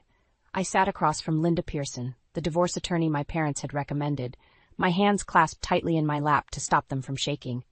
"Sarah," Linda said, her voice gentle but firm, "I want you to understand that what we're about to do won't be easy. Adam and Helen won't go down without a fight." I nodded, swallowing hard. "I know, but I can't let them win, not after everything they've done." Linda spread out the documents before me, police reports, medical records, and transcripts of the recordings we'd made. Seeing it all laid out like this, the full extent of the abuse I'd endured hit me anew. "We have a strong case," Linda assured me. "The evidence of emotional and physical abuse is overwhelming. And with the attempted drugging and, well, what sounds like a murder plot, we can push for criminal charges as well." My stomach churned at her words. It still seemed surreal that my own husband had been planning to kill me, but the fear that gripped me was all too real. What if they come after me? I whispered, voicing the fear that had haunted me since my escape. Linda's eyes hardened. That's why we're filing for an emergency restraining order along with the divorce papers. They won't be able to come near you without facing serious consequences. As I signed paper after paper, a mix of emotions washed over me. Relief, fear, anger, and a glimmer of hope. This was it. I was finally taking back control of my life.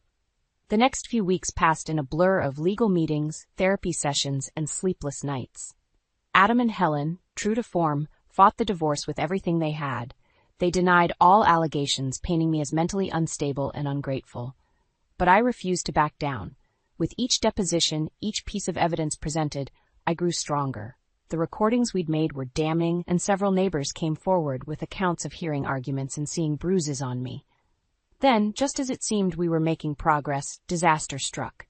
I was leaving my therapist's office when I saw him, Adam, leaning against my car, his face a mask of false concern. "Sarah," he called out, taking a step towards me. "Please, we need to talk. This has all gotten out of hand." I froze, my heart pounding. He wasn't supposed to be here. The restraining order.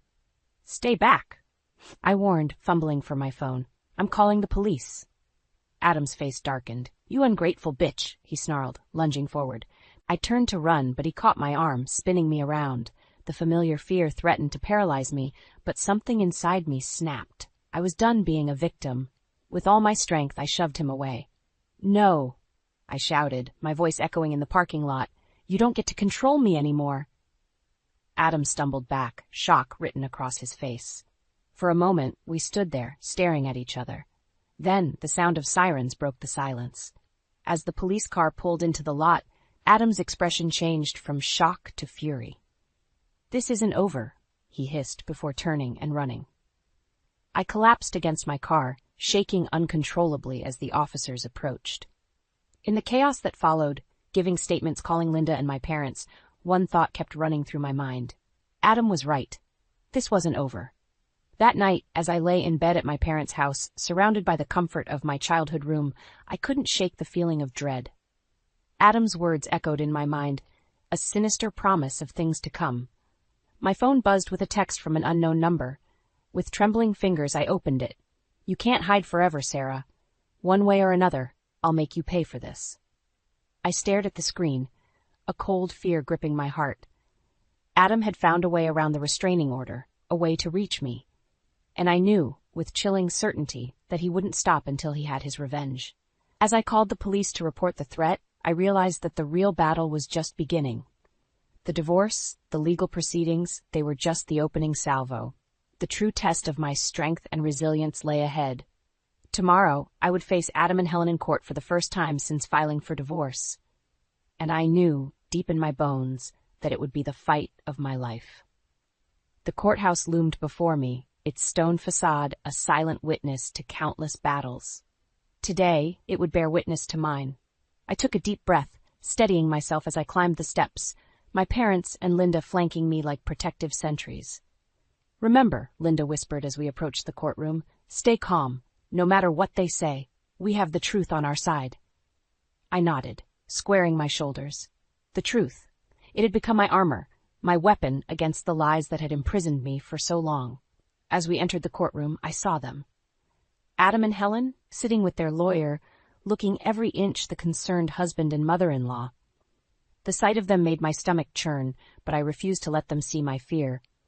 The judge called the court to order, and the battle began.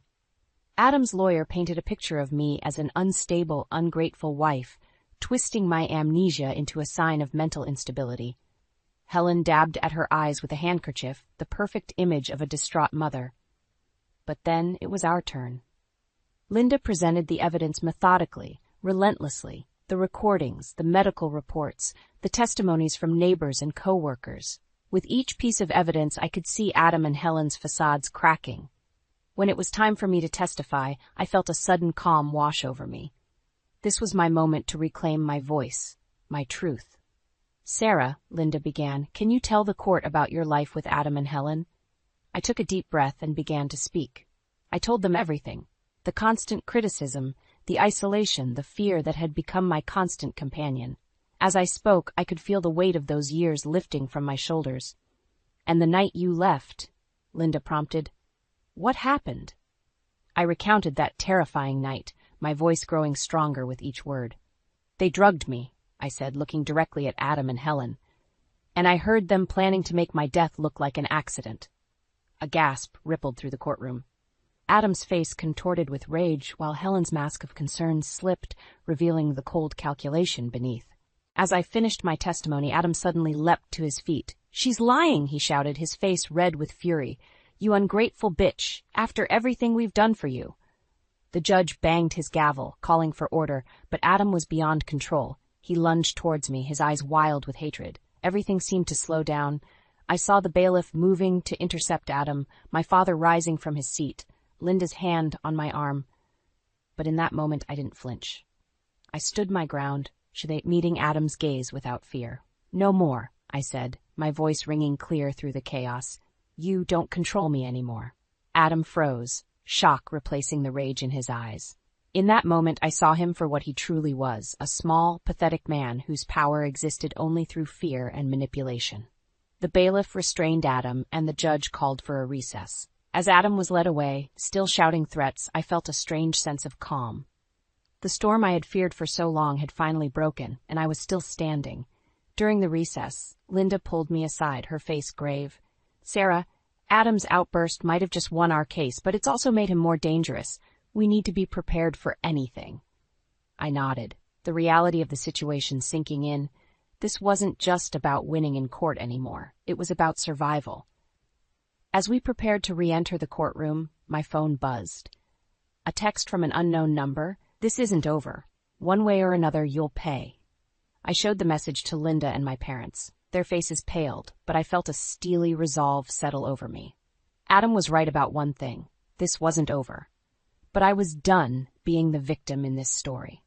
"Let's finish this," I said, squaring my shoulders and pushing open the courtroom doors. As I walked back to the stand, I could feel Adam's eyes boring into me, promising retribution. But for the first time, his gaze didn't fill me with fear. Instead, I felt a fierce determination. Whatever came next, whatever Adam had planned, I would face it. Because I had finally found something stronger than fear, the power of my own voice and the truth it carried. The judge called the court back to order, and I took my seat, ready for whatever came next. The final battle was about to begin, and this time I intended to win. The envelope felt heavy in my hands, its contents carrying the weight of my past and the promise of my future. I took a deep breath and opened it, my eyes scanning the official document inside. Divorce granted. It was over. A wave of emotions washed over me, relief, joy, and a hint of sadness for the life I'd once dreamed of. But mostly, I felt free. "Sarah," my mom's voice called from downstairs, "there's someone here to see you." Curious, I made my way down, the divorce papers still clutched in my hand. As I reached the bottom of the stairs, I froze. Helen stood in the entryway, looking smaller and older than I remembered. "Hello, Sarah," she said, her voice lacking its usual sharpness. I came to apologize." For a moment I couldn't speak. After everything that had happened, all the pain and fear, here she was, standing in my parents' house. "Why now?" I finally managed to ask. Helen's eyes filled with tears. "I've lost everything. Adam, he's in jail. The truth about what we did to you, it destroyed our family. And I realized too late that I was the architect of that destruction." I listened as Helen poured out her regrets, her realization of the toxic environment she'd created, the way she'd enabled and encouraged Adam's abuse. It was surreal, hearing the woman who had tormented me for years admit to her wrongs. When she finished, silence hung between us. I thought about all the times I dreamed of this moment, imagined what I'd say if Helen ever apologized.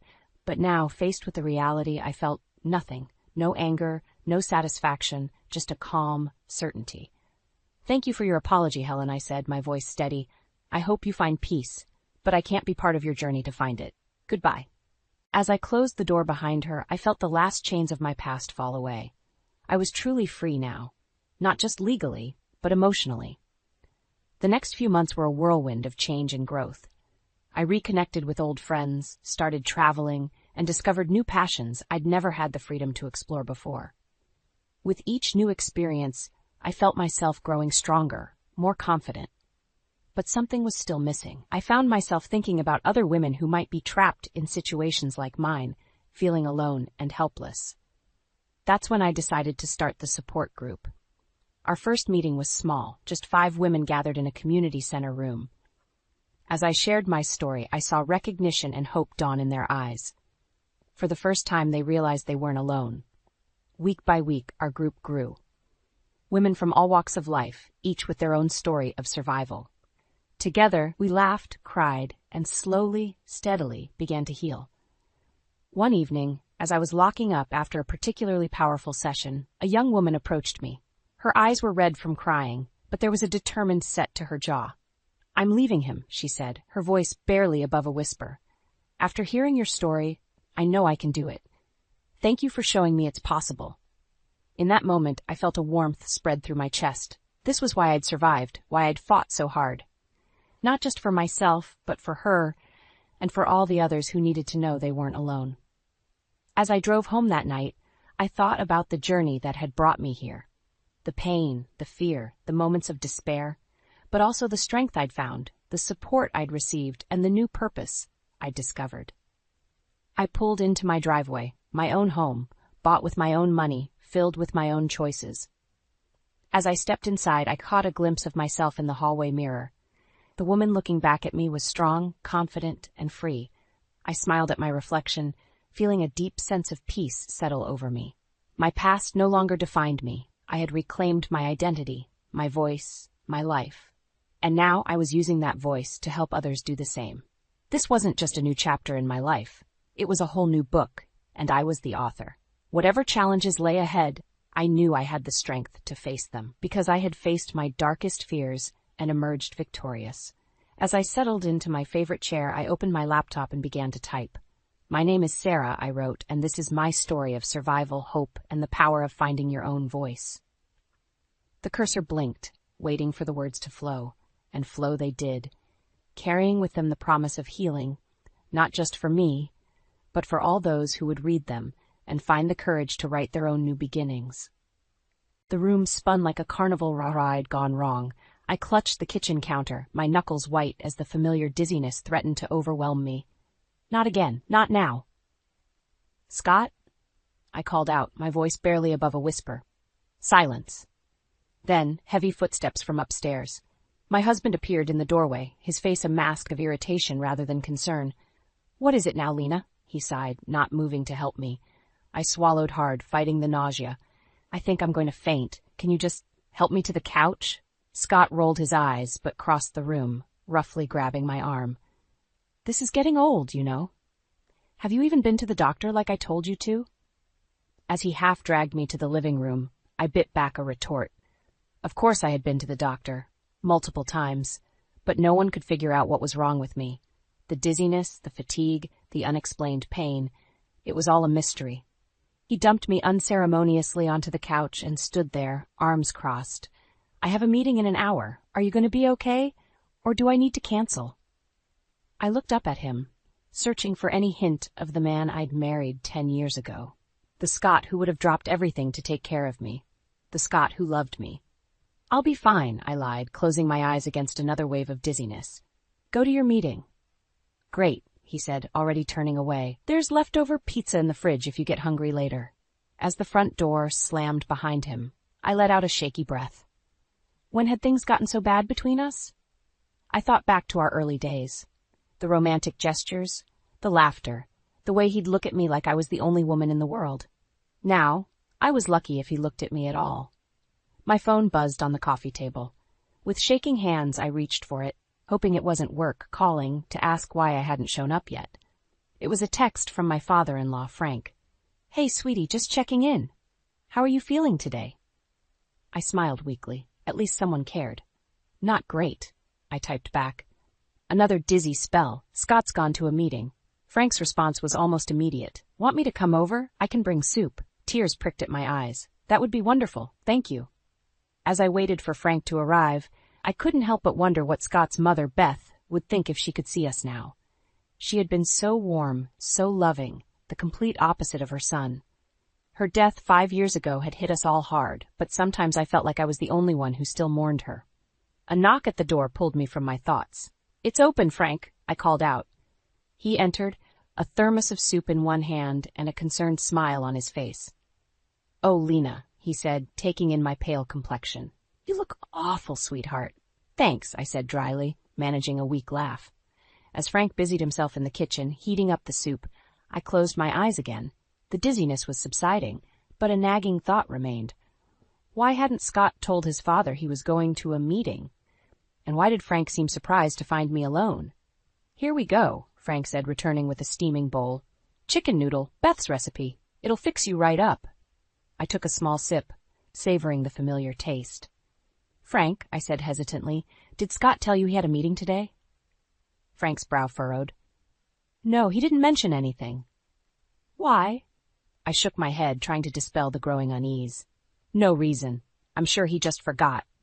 But as I ate my soup, I couldn't shake the feeling that something was very, very wrong, and for the first time I allowed myself to wonder, what if my illness wasn't the only thing threatening to tear my marriage apart? The next morning I woke to an empty bed and a pounding headache. Scott's side hadn't been slept in. Again. I reached for my phone, squinting at the bright screen. No messages, no missed calls, nothing. I dragged myself out of bed, ignoring the wave of dizziness that threatened to send me back down. As I made my way to the kitchen, I heard the front door open. "Scott?" I called out. He appeared in the doorway, looking disheveled and smelling faintly of alcohol. "Oh, you're up," he said, not meeting my eyes. "Where were you?" I asked, trying to keep my voice steady. "Work thing," he mumbled, heading for the stairs. "Crashed at Dave's.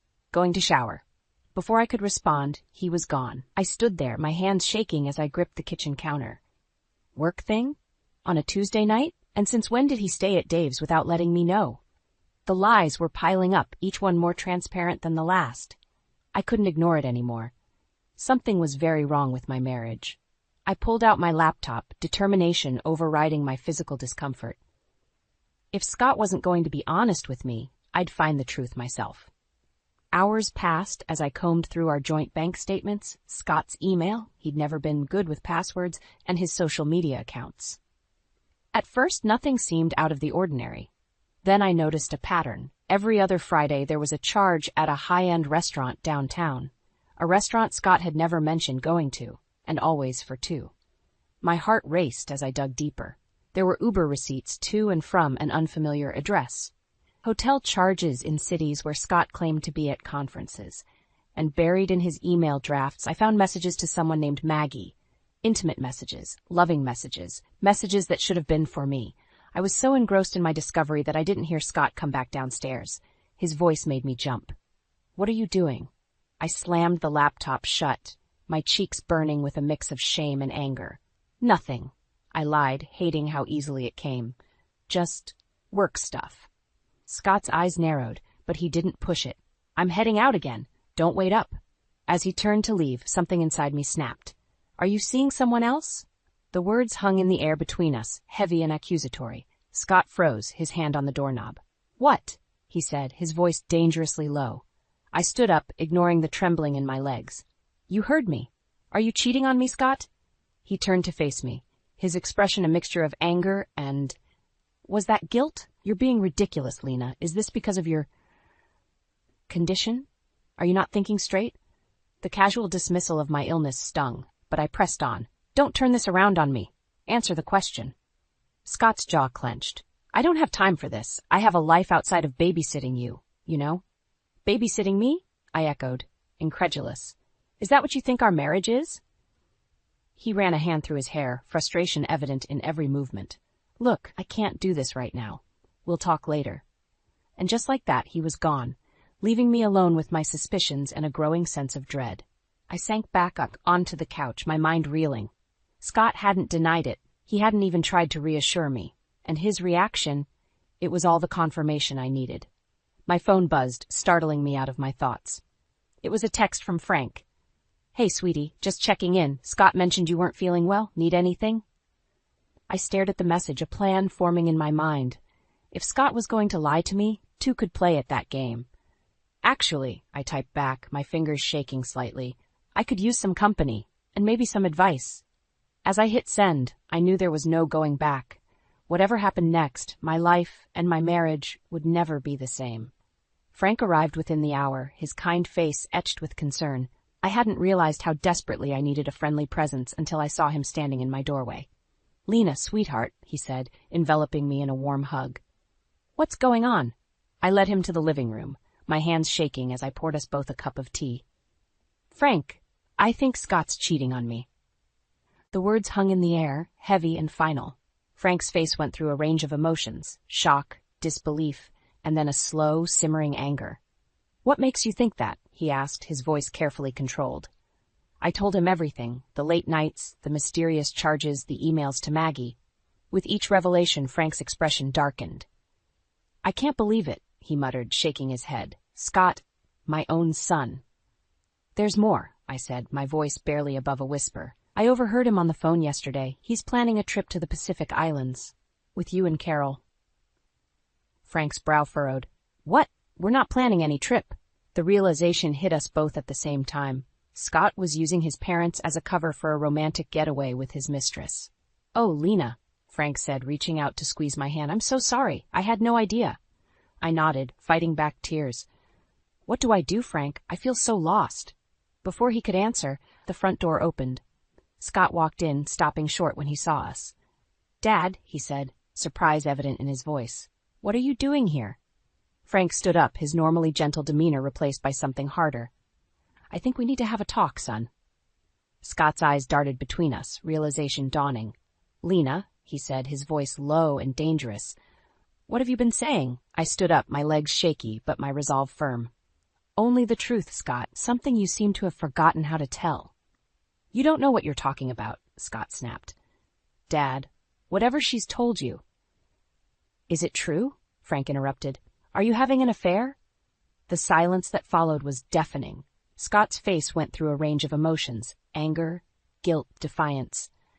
"It's complicated," he finally said. Frank's disappointment was palpable. "I raised you better than this, Scott." "You don't understand," Scott argued.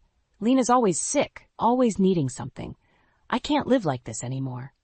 His words cut through me like a knife. I stumbled back, gripping the couch for support.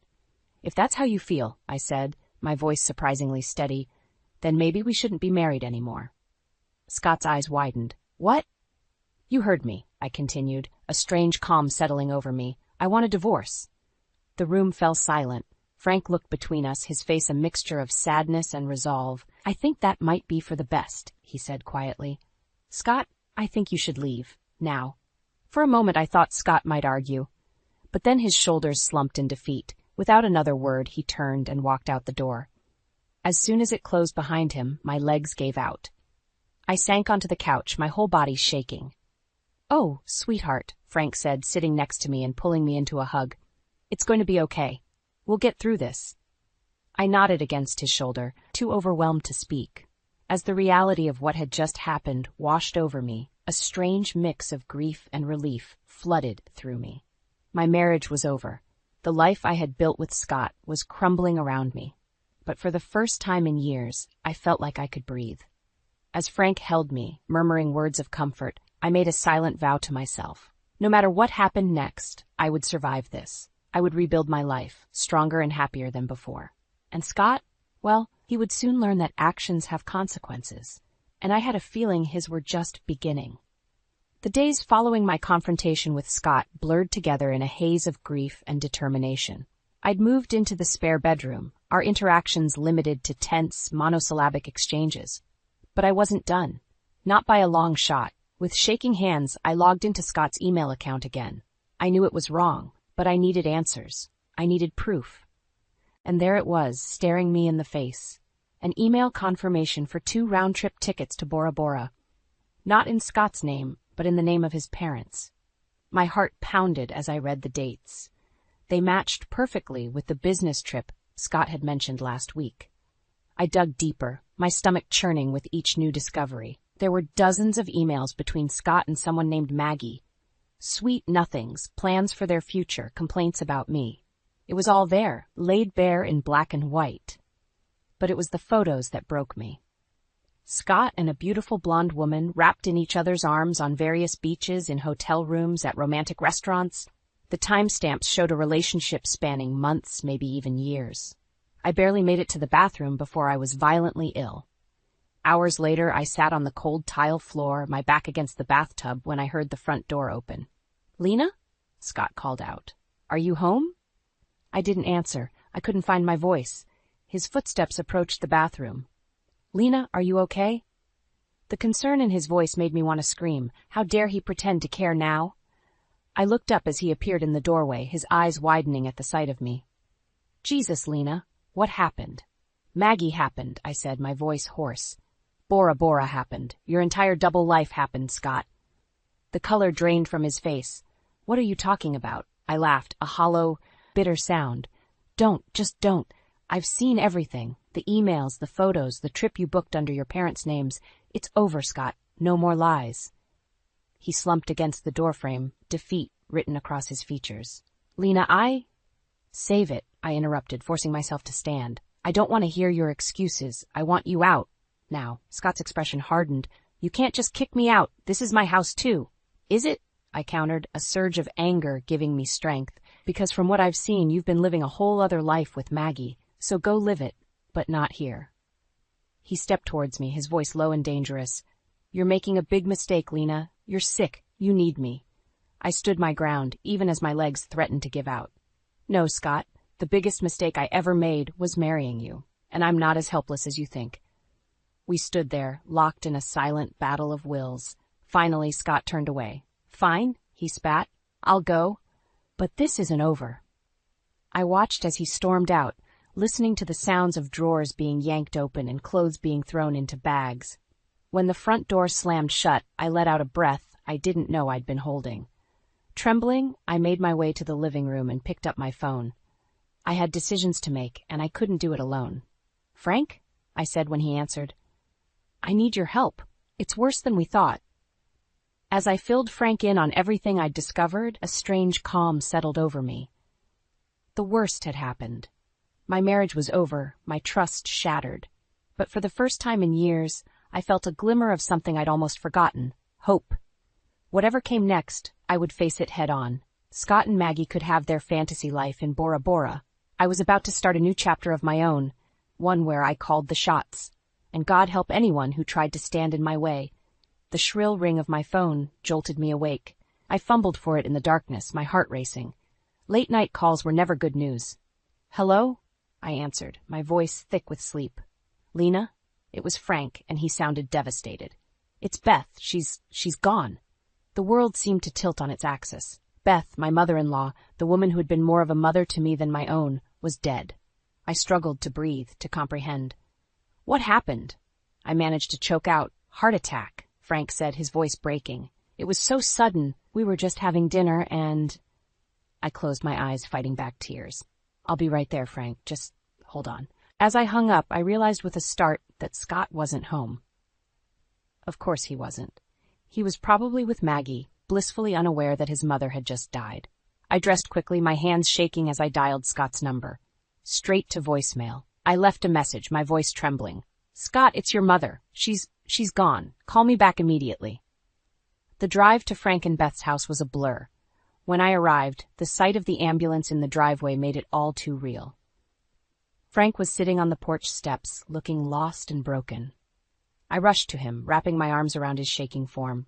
"Oh, Frank, I'm so sorry." He clung to me like a lifeline. "She was fine, Lena. We were laughing about something on TV and then she just collapsed." Over the next few hours, I handled everything. I spoke with the paramedics, called the funeral home, and tried Scott's phone countless times. Each unanswered call fueled a growing rage inside me. As dawn broke, I was sitting with Frank at the kitchen table, both of us clutching mugs of cold coffee, when my phone finally rang. It was Scott. "Lena? What's going on? I just got your messages." The casual tone of his voice made my blood boil. "Where the hell have you been?" I hissed, stepping outside so Frank wouldn't hear. "Your mother is dead, Scott. Dead, and you've been unreachable for hours." There was a long pause. "What? No, that can't be right." "It is right," I snapped. "She had a heart attack last night. Your father has been devastated, and I've been here alone, handling everything. Where are you?" I'm out of town," he stammered. "On business. I told you." Save it, I interrupted. I know exactly where you are and who you're with. But right now, that doesn't matter. What matters is that you get your ass back here immediately. Your father needs you. I hung up before he could respond, my hands shaking with anger and grief. The next few days passed in a whirlwind of funeral arrangements and condolence calls. Scott returned, looking sheepish and guilty, but I couldn't bring myself to confront him. Not yet. Beth deserved better than that. The morning of the funeral dawned bright and clear, a stark contrast to the somber mood. As I stood in front of the mirror, adjusting my black dress, a wave of determination washed over me. Beth had always encouraged me to stand up for myself, to be strong. She wouldn't have wanted me to live like this, in a marriage built on lies and betrayal. I looked at my reflection, really looked, for the first time in years. The woman staring back at me was tired, yes, but there was a fire in her eyes that I hadn't seen in a long time. In that moment, I made a decision. After the funeral, after we'd paid our respects to Beth, I would confront Scott. I would expose his lies, not just to him, but to everyone. It was time for the truth to come out. And I was ready to be the one to tell it. With one last deep breath, I turned away from the mirror and headed downstairs. I had a funeral to attend, a husband to confront, and a life to reclaim. Beth would have been proud.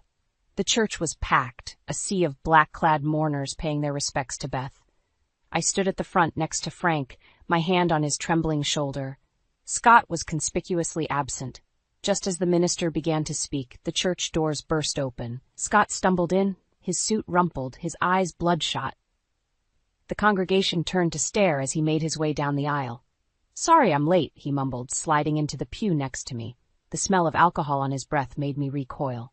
Frank leaned over, his voice a harsh whisper. "Where the hell have you been?"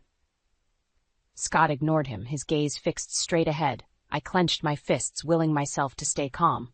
This wasn't the time or place. But as the service continued, my resolve began to crumble. When it came time for Scott to deliver the eulogy, he stumbled to the podium. I held my breath, praying he wouldn't embarrass himself or dishonor Beth's memory. "My mother," he began, his words slurring slightly, "was a saint.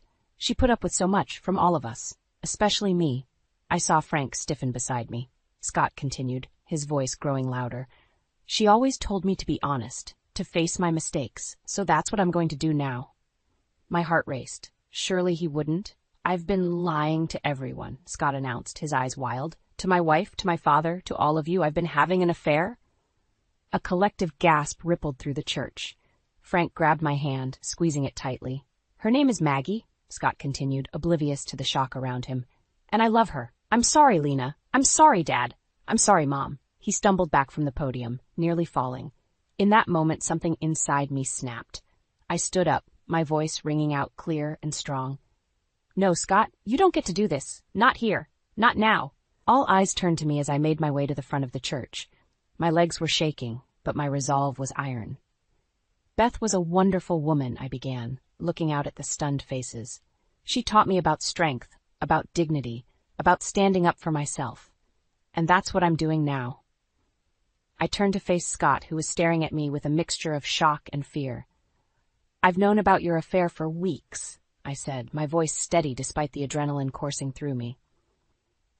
"I've seen the emails, the photos, the trip you planned to Bora Bora under your parents' names. While Beth was dying, while I was planning her funeral, you were with her." The church was dead silent. I could feel the weight of everyone's stares, but I didn't care. "Beth deserved better than this," I continued. "She deserved a son who honored her, who lived up to the values she taught, and I deserve better too." I turned back to the congregation, my chin held high. "I'm sorry you all had to witness this. Beth would have hated the drama, but she also would have wanted the truth to come out. So here it is. My marriage is over, and I'm finally okay with that." With those words, I felt a weight lift from my shoulders. I walked back to my seat, ignoring Scott's attempts to grab my arm. Frank stood up, his face a mask of fury.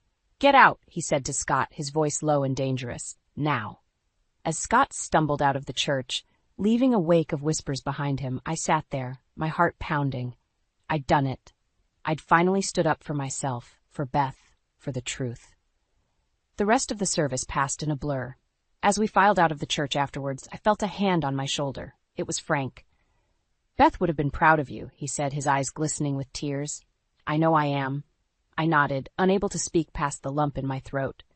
As we walked out into the sunlight, I realized that this wasn't just the end of Beth's life. It was the end of my old life, too. And for the first time in years, I was ready to see what the future held. The weeks following Beth's funeral were a whirlwind of legal meetings, hushed phone calls, and sidelong glances from neighbors. I'd become the talk of the town, but for once, I didn't care. I was too busy reclaiming my life. I sat in my lawyer's office reviewing the divorce papers. The door burst open, and Scott stormed in, his face flushed with anger. "You can't do this to me, Lena," he snarled. "You're ruining everything." I met his gaze steadily. "No, Scott, you did that all on your own." My lawyer, a stern woman named Patricia, stood up. "Mr. Thompson, you weren't invited to this meeting. I'll have to ask you to leave." Scott ignored her, his eyes wild. "I've lost my job because of you. The firm says I'm a liability now. Do you have any idea what you've done?" A twinge of satisfaction coursed through me. "Actions have consequences, Scott. You made your choices." He slammed his fist on the desk, making me flinch. "You vindictive bitch. You've turned everyone against me. Even my own father won't speak to me." Patricia reached for the phone. "I'm calling security." "Don't bother," I said, standing up. "I'm leaving. We're done here anyway." As I walked out, Scott grabbed my arm. "This isn't over, Lena. You'll regret this." I yanked my arm away, my voice low and dangerous. "Touch me again, and you'll regret it. We're through, Scott. Accept it and move on." I left him standing there, shaking with rage. As I drove home, my phone buzzed incessantly with messages from friends and family, all expressing their support. But one message made me pause. It was from Maggie. "We need to talk. Meet me at the park, 3 p.m. My heart raced. What could she possibly want? Against my better judgment, I found myself driving to the park at the appointed time. Maggie was sitting on a bench, her perfect blonde hair windswept, her eyes red-rimmed. She looked up as I approached. "Lena," she said, her voice trembling. "I'm so sorry for everything." I sat down beside her, keeping my distance. "Why did you want to meet?" She took a deep breath. "Scott? He's not who we thought he was. He's been lying to both of us." My stomach dropped. "What do you mean?" "He never intended to leave you," she said, her voice barely above a whisper. "He was just using me, and now I'm pregnant." The world seemed to tilt on its axis. I gripped the bench, trying to steady myself. "Does he know?" I managed to ask. Maggie nodded, tears streaming down her face. "He told me to get rid of it, said it would ruin everything. When I refused, he threatened me." A cold fury washed over me. "That bastard," I hissed. "I didn't know where else to turn," Maggie said, her voice breaking. "You're the only one who understands what he's really like." In that moment, looking at this broken woman who had once been my rival, I made a decision that would change everything. "Listen to me, Maggie," I said, taking her hand. "We're going to get through this, together." Her eyes widened in surprise. "You'd help me? After everything?" I nodded, a grim smile on my face. "Scott hurt us both. It's time we fought back." As we sat there, two unlikely allies united against a common enemy, I felt a surge of determination. Scott thought he could manipulate and threaten his way out of this mess. He was about to learn how wrong he was. I pulled out my phone, dialing a familiar number. "Frank, it's Lena. We need to talk. It's about Scott, and it's worse than we thought." As I hung up, I turned to Maggie. "Are you ready for this?" She nodded, a spark of defiance in her eyes. "Let's take him down." In that moment, I knew we were on the brink of something big. The final battle was about to begin, and this time, I wasn't going to lose. 5 years. It's been 5 years since that day in the park with Maggie. 5 years since we decided to take a stand against Scott. And what a journey it's been. I sit on my porch sipping tea and watching the sunset. The sound of laughter drifts from inside the house, Jake playing with Maggie's daughter, Emma. It's a sound that never fails to warm my heart. The doorbell rings, and I know who it is before I even answer. Frank, his hair now completely gray, but his eyes as kind as ever, stands on the doorstep with a bouquet of flowers. "Happy birthday, Lena," he says, pulling me into a hug. As we settle in the living room, Jake joins us, Emma perched on his hip.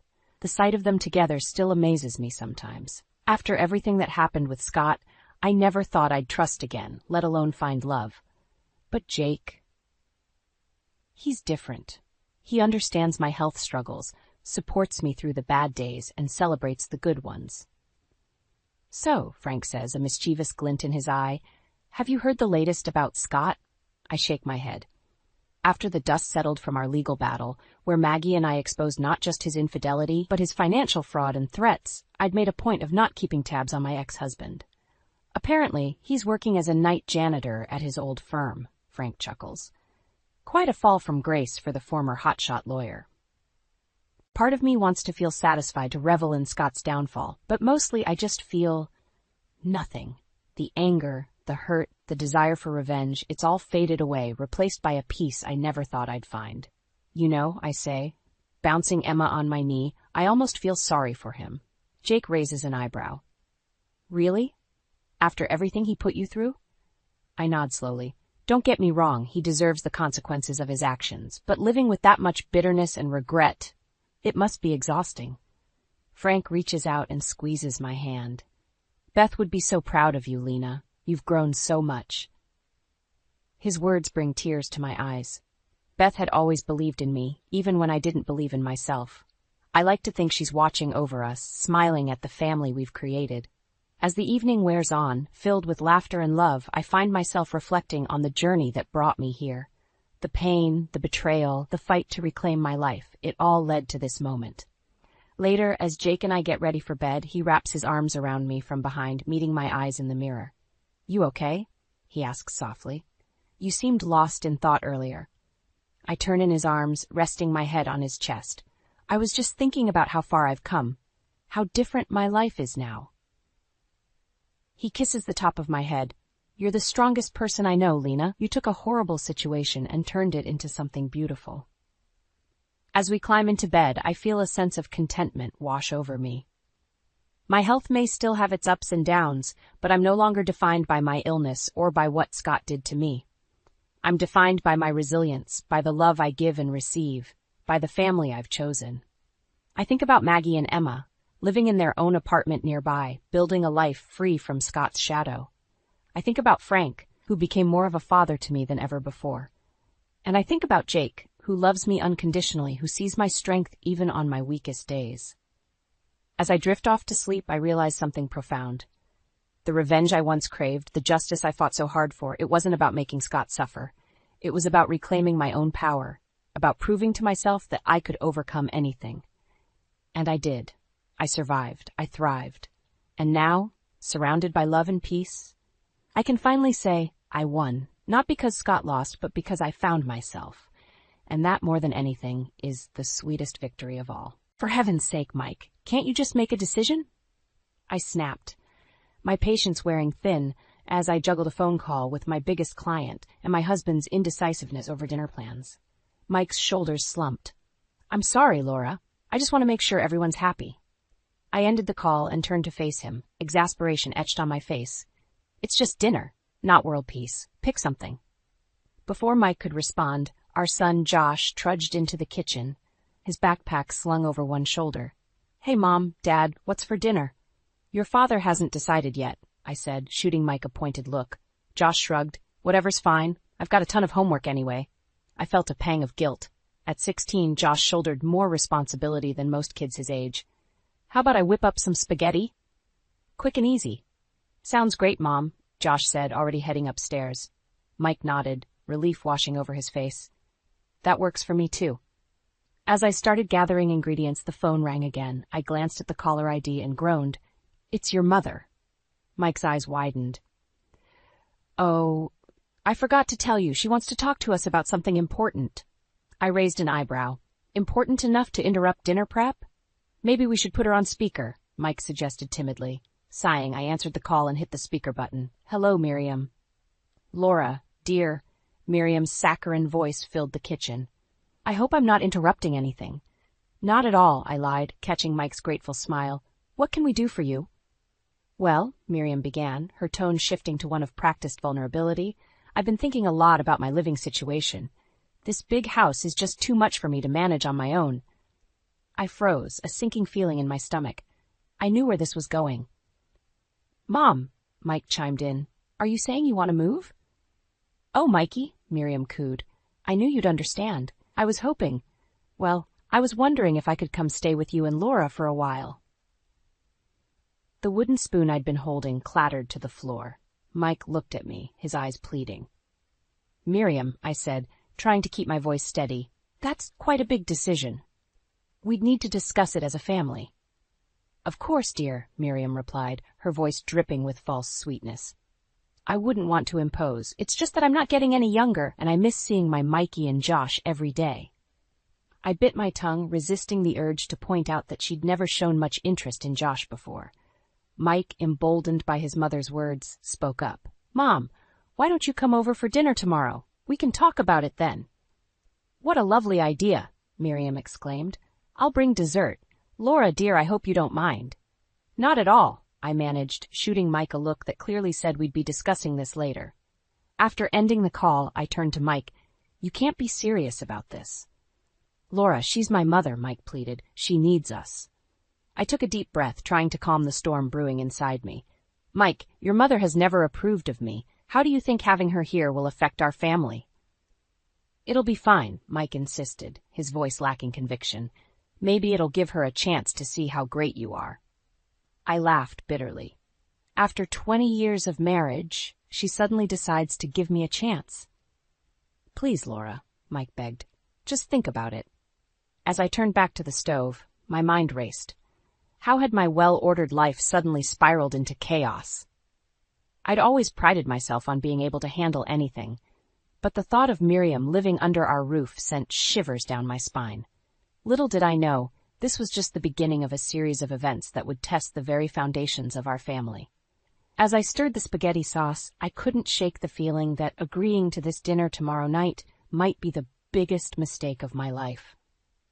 I never thought I'd dread coming home, but as I pulled into the driveway, my stomach churned. It had been 3 weeks since Miriam moved in, and our once peaceful house now felt like a war zone. As I stepped inside, Miriam's shrill voice pierced the air. Mikey, dear, where are my reading glasses? I'm not sure, Mom, Mike replied, his voice strained. Did you check the kitchen counter? I took a deep breath and plastered on a smile. Hello, everyone, I'm home. Miriam appeared in the hallway, her eyes narrowing. Oh, Laura, you're later than usual. I had to start dinner without you. I'm sorry, Miriam. Work was hectic today, I explained, trying to keep my tone neutral. She sniffed disapprovingly. Well, a wife should be home to cook for her family. In my day... Mom, please, Mike interrupted, shooting me an apologetic look.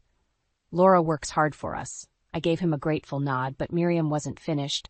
I'm just saying, Mikey, that a woman's place is wherever she chooses it to be, I cut in, my patience wearing thin. Now, if you'll excuse me, I'd like to change before dinner. As I headed upstairs, I heard Miriam mutter, no respect for her elders. Honestly, Mikey, I don't know how you put up with it. I clenched my fists, fighting the urge to turn around and give her a piece of my mind. Instead, I knocked on Josh's door. Come in, he called. I found him hunched over his desk, surrounded by textbooks. Hey, sweetie, how's the studying going? Josh sighed, rubbing his eyes. It's okay, Mom. Just a lot of pressure, you know? I sat on the edge of his bed. I know, honey, but remember, your mental health is important too. Maybe you should take a break? I can't, he said, his voice tight. Grandma Miriam says I need to study harder if I want to get into a good college. My blood boiled. Josh, listen to me. You're doing great, and pushing yourself too hard isn't healthy. Grandma Miriam doesn't what, Laura? Miriam's voice came from the doorway, making us both jump. Doesn't want the best for her grandson? I stood up, facing her. Miriam, we need to talk about this. You can't keep... Dinner's ready, Mike called from downstairs, inadvertently diffusing the situation. Miriam smirked. We'll continue this later, dear. Come along, Josh. You need a good meal to fuel that brilliant mind of yours. As they left, I caught Josh's eye. He looked torn, and my heart ached for him. Dinner was a tense affair. Miriam dominated the conversation, praising Mike's childhood achievements and not so subtly comparing them to Josh's. You know, Mikey was top of his class in math, she boasted. Josh, dear, how are your math grades? Josh squirmed in his seat. They're okay, Grandma. Just okay? Miriam skied. Well, I'm sure if your mother spent more time at home... That's enough, I snapped, slamming my fork down. Miriam, I've had it with your constant criticism. This is my home, and I won't have you undermining me or pressuring Josh. The table fell silent. Mike looked between us, his face pale. "Laura, Mom, please." "No, Mike," I said, standing up. "It's time we addressed this. Miriam, when you moved in, we agreed you'd respect our parenting decisions, but you've done nothing but criticize and interfere." Miriam's eyes flashed. "Well, someone has to look out for this family's best interests. Clearly, you're too busy with your career to do so." "Mom," Mike exclaimed, finally finding his voice. "That's not fair. Laura's an amazing mother and wife." I felt a surge of affection for Mike, but it was quickly doused by Miriam's next words. "Oh, Mikey," she said, her voice dripping with false sympathy. "You've always been too soft. It's clear who wears the pants in this family. I just hope poor Josh doesn't suffer for it." As Josh pushed back from the table and fled upstairs, I realized something had to change. This couldn't go on. But as I looked at Mike's conflicted face, I wondered if he'd ever be strong enough to stand up to his mother. Little did I know this dinner confrontation was just the beginning of a storm that would tear our family apart. The next morning, I woke to the sound of hushed voices downstairs. Creeping to the top of the stairs, I listened, my heart sinking with each word. "Mom, I don't know what to do," Mike whispered. "Laura's been so stressed lately." Miriam's voice dripped with false concern. "Oh, Mikey, I've been thinking, maybe it's time Laura took a step back from her job. For the sake of the family, of course." I gripped the banister, my knuckles turning white. How dare she? "I don't know, Mom," Mike replied, uncertainty clear in his voice. "Laura loves her job." "But does she love it more than her family?" Miriam pressed. "Josh's grades are slipping, and you're always so tense. A wife's place is in the home, Mikey. You know that." I'd heard enough. Storming down the stairs, I confronted them in the kitchen. "Is that what you really think, Miriam, that I should give up my career?" Mike jumped, spilling his coffee. "Laura, we were just talking about me behind my back," I finished for him. "I heard everything." Miriam had the audacity to look offended. "Laura, dear, we're just concerned about the family's well-being." "No," I snapped. "You're concerned about controlling everyone's lives. This ends now." Just then, Josh trudged into the kitchen, dark circles under his eyes. "What's going on?" "Nothing, sweetie," I said, trying to soften my tone. "How did you sleep?" "Not great," he mumbled. "I was up late studying for my calculus test." Miriam pounced on the opportunity. "See, if you were home more, Laura, you could help Josh with his studies." "That's it," I exploded. "Miriam, I want you out of this house. Today." The kitchen fell silent. Mike looked between us, panic in his eyes. "Laura, please. Mom didn't mean—" "Oh, I meant every word," Miriam interrupted, her mask of politeness finally slipping. "Someone needs to look out for this family's best interests, and clearly it's not you, Laura." Josh's eyes widened. "Grandma, that's not fair. Mom works hard for us." "Stay out of this, Josh," Mike said, his voice strained. "Laura, can we talk about this privately?" I shook my head, tears threatening to spill. "No, Mike. I'm done talking. Either Miriam leaves or I do." The ultimatum hung in the air, heavy and suffocating. Mike looked torn, his gaze darting between his mother and me. "Mikey," Miriam said softly, "you can't let her do this. I'm your mother." I held my breath, waiting for Mike to stand up for our family, for me. But as the seconds ticked by, his silence spoke volumes. "I see," I whispered, my heart breaking. "Josh, go pack a bag. We're leaving." "What?" Josh exclaimed. "Mom? No." Mike finally found his voice. "Laura, please, we can work this out." But I was already heading upstairs, Josh reluctantly following. As I threw clothes into a suitcase, my mind raced. Where would we go? What would this mean for our family? Miriam's voice carried up the stairs. "Mikey, you can't let them leave. What about my grandson?" That was the last straw. I marched back downstairs, suitcase in hand. "Your grandson? Josh is my son, Miriam, and I won't let you poison him with your outdated sexist views." Mike stepped between us. "Laura, Mom, please. Can't we talk about this calmly?" "There's nothing to talk about," I said, my voice ice cold. "You've made your choice, Mike. You chose your mother over your wife and son." As Josh and I headed for the door, Miriam called out, "You'll regret this, Laura. You're tearing this family apart." I turned back, meeting her gaze. "No, Miriam. You did that the moment you moved in." With that, Josh and I walked out, leaving behind a stunned Mike and a fuming Miriam. As we drove away, I caught a glimpse of Mike in the rearview mirror, standing in the doorway looking lost. "Mom," Josh said quietly, "what happens now?" I gripped the steering wheel tighter, fighting back tears. I don't know, honey, but we'll figure it out together.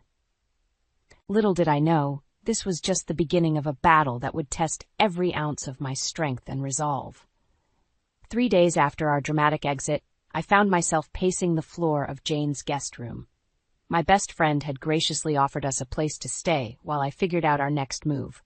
"Laura, sit down before you wear a hole in my carpet," Jane said, handing me a steaming mug of coffee. I sank onto the bed, my hands shaking. "I'm sorry, Jane. I can't believe this is happening." She sat beside me, her lawyer face on. "Have you heard from Mike?" "He's called a dozen times," I sighed. "I haven't answered." "Maybe you should," Jane suggested gently, "at least to discuss Josh's situation." As if on cue, my phone buzzed. Mike's face flashed on the screen. I hesitated, then answered. "Laura?" Mike's voice was strained. "Please, can we talk?" I took a deep breath. "Fine. Talk." "Mom's gone too far this time," he said. "I've asked her to leave." My heart skipped a beat. "You have?" "Yes," he replied. "I realize now how much damage she's caused. Please, come home. We can work this out." For a moment, hope fluttered in my chest.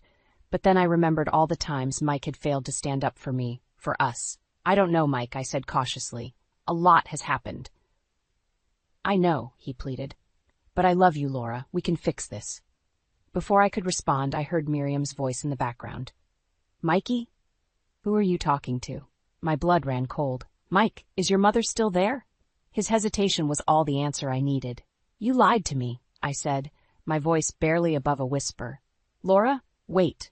I hung up, my hands trembling with rage. Jane looked at me, concern etched on her face.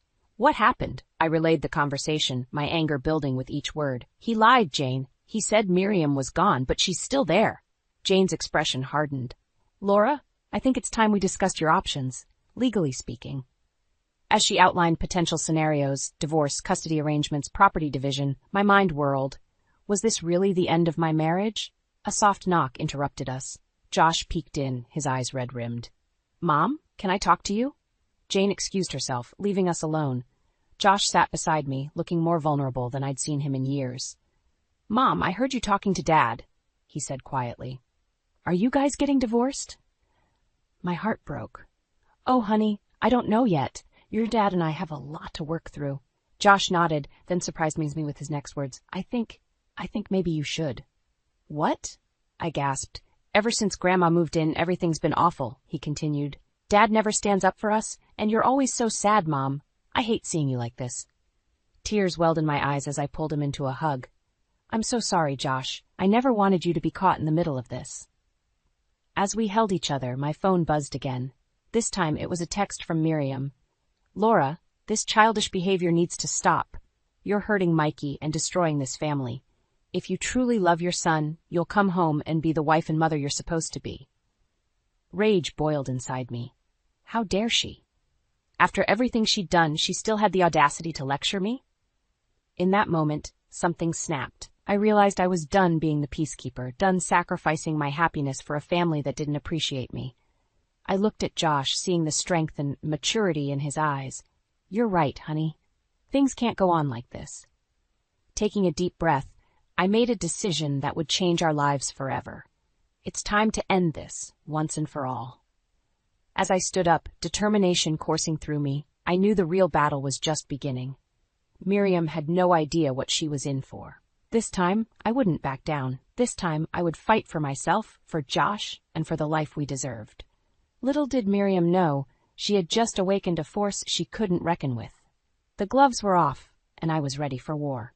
The next morning, I woke with a sense of purpose I hadn't felt in months. Jane had helped me draft a plan of action, and I was ready to reclaim my life. But first, I needed to face Mike and Miriam one last time. As Josh and I pulled into our driveway, my resolve wavered. This house held so many memories, both good and bad.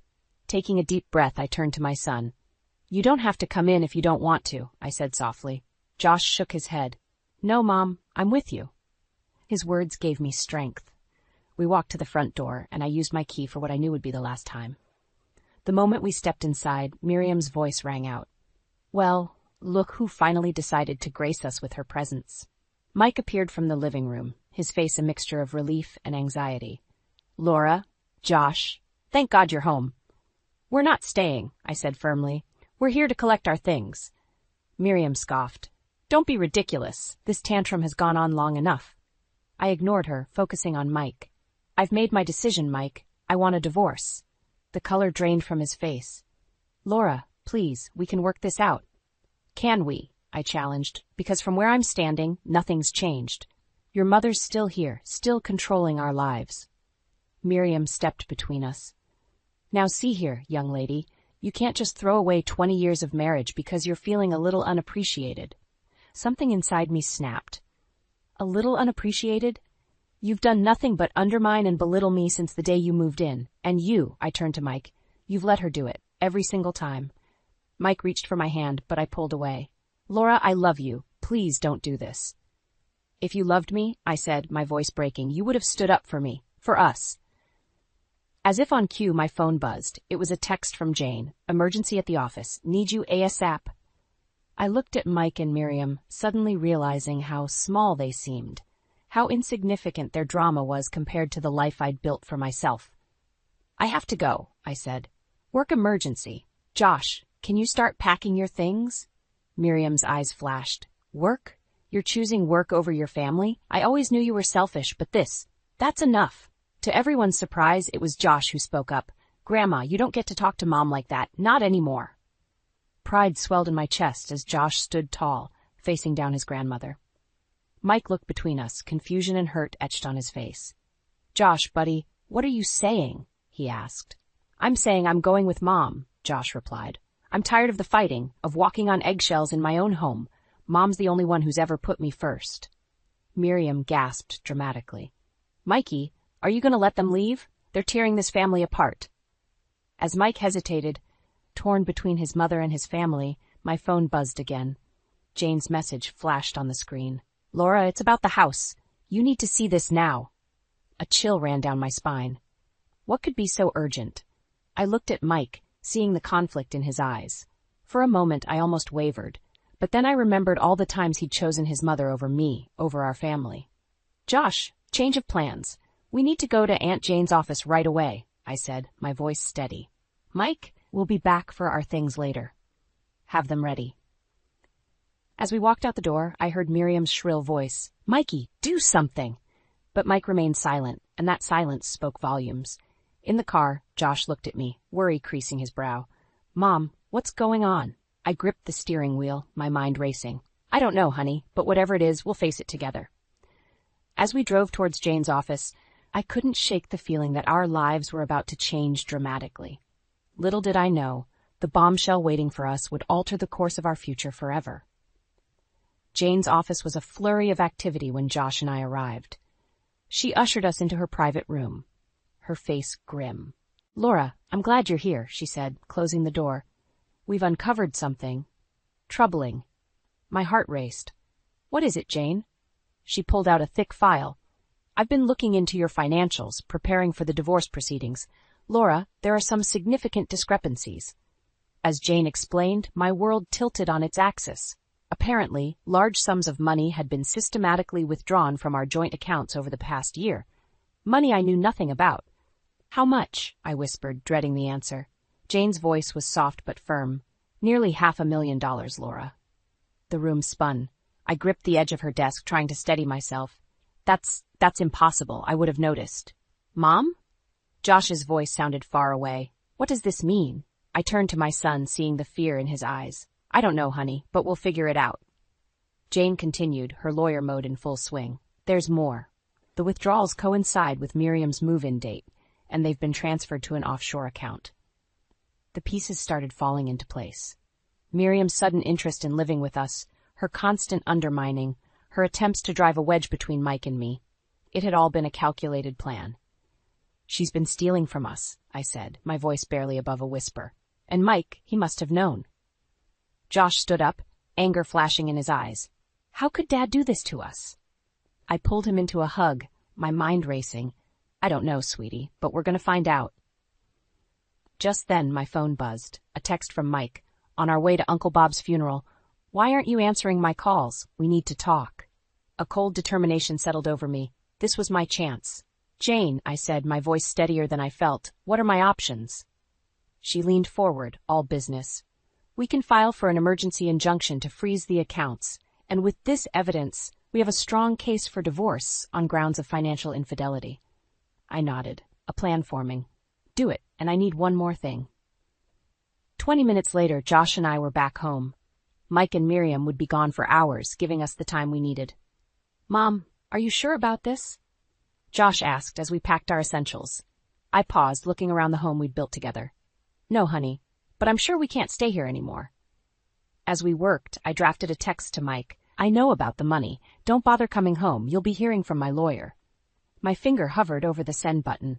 This was it, the point of no return. With a deep breath, I pressed send. Moments later, my phone exploded with calls and texts from Mike. I ignored them all.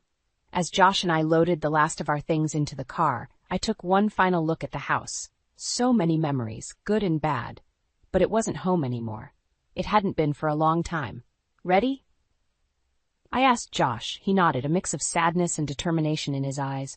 Ready, Mom. We drove away, leaving behind the life we'd known. I had no idea what the future held, but I knew one thing for certain. Miriam and Mike had underestimated me. They thought I was weak, that I'd roll over and accept their betrayal. They were about to learn how wrong they were. As we pulled into the driveway of our new apartment, my phone buzzed again. This time it was Miriam. You ungrateful witch! How dare you accuse us of stealing? You'll regret this, Laura. Mark my words. I smiled grimly, feeling a strange sense of calm. The battle lines were drawn. Miriam wanted a war? Fine, she was about to find out just how formidable an opponent I could be. Little did she know I had one more ace up my sleeve. And when I played it, their whole world would come crashing down. The morning after we moved into our new apartment, my phone exploded with notifications. Mike and Miriam had returned from the funeral, and all hell had broken loose. Laura, open this door right now. Mike's voice boomed through the intercom. I glanced at Josh, who was pale but resolute. Should we let them up, Mom? He asked. I took a deep breath. No, honey, we're doing this on our terms now. I pressed the intercom button. Mike, I told you, it's over. You'll be hearing from my lawyer. Lawyer? Miriam's shrill voice cut in. You ungrateful hussy. After everything we've done for you. I laughed bitterly. Everything you've done? You mean stealing $500,000 from us? There was a moment of stunned silence. Then Mike's voice suddenly small. Laura, please, let me explain. There's nothing to explain, I replied, my voice ice cold. I know about the offshore account, Mike. I know about everything. More pounding on the lobby door. You can't keep my grandson from me, Miriam screeched. Josh stepped forward, anger flashing in his eyes. I'm not your property, Grandma. I chose to come with Mom. Pride swelled in my chest, but before I could respond, my phone buzzed. It was Jane. Laura, turn on the news, now. With shaking hands I flipped on the TV. My jaw dropped as I saw Mike's face plastered across the screen, the headline screaming, Local businessman implicated in major embezzlement scheme. Oh my God, I whispered. Josh's eyes widened. Mom, what's happening? Before I could answer, there was a commotion downstairs. Through the window, I saw police cars pulling up, officers rushing towards Mike and Miriam. My phone buzzed again. This time it was a text from Mike. What have you done? I stared at the message, a mix of emotions swirling inside me. Part of me felt vindicated, but another part ached for the man I'd once loved. Mom?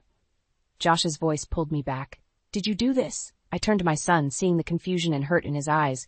No, honey, I didn't know about the police, but I did tell Jane to look into Dad's finances. Josh nodded slowly, processing. So what happens now? As if in answer, there was a knock at the door. I opened it to find two stern-faced detectives. Mrs. Thompson, we need to ask you some questions about your husband's financial activities. For the next 2 hours, Josh and I were interrogated separately.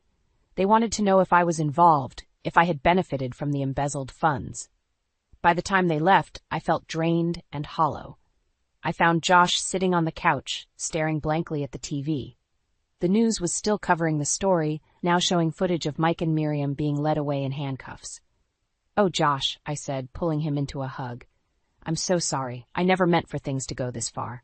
He clung to me, his body shaking with silent sobs. It's not your fault, Mom. They did this, not you.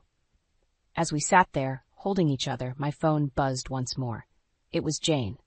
Laura, I've got more news. The house, it's not just in your name. It's part of a trust set up by Mike's late father for Josh. I gasped. What? Miriam and Mike have been trying to break the trust for months. That's where the money was going. They were paying off judges, trying to get control of Josh's inheritance. The pieces fell into place. Miriam's obsession with Josh, her constant criticism of my parenting, it had never been about family. It had always been about money. As the reality of our situation sank in, I realized this was far from over.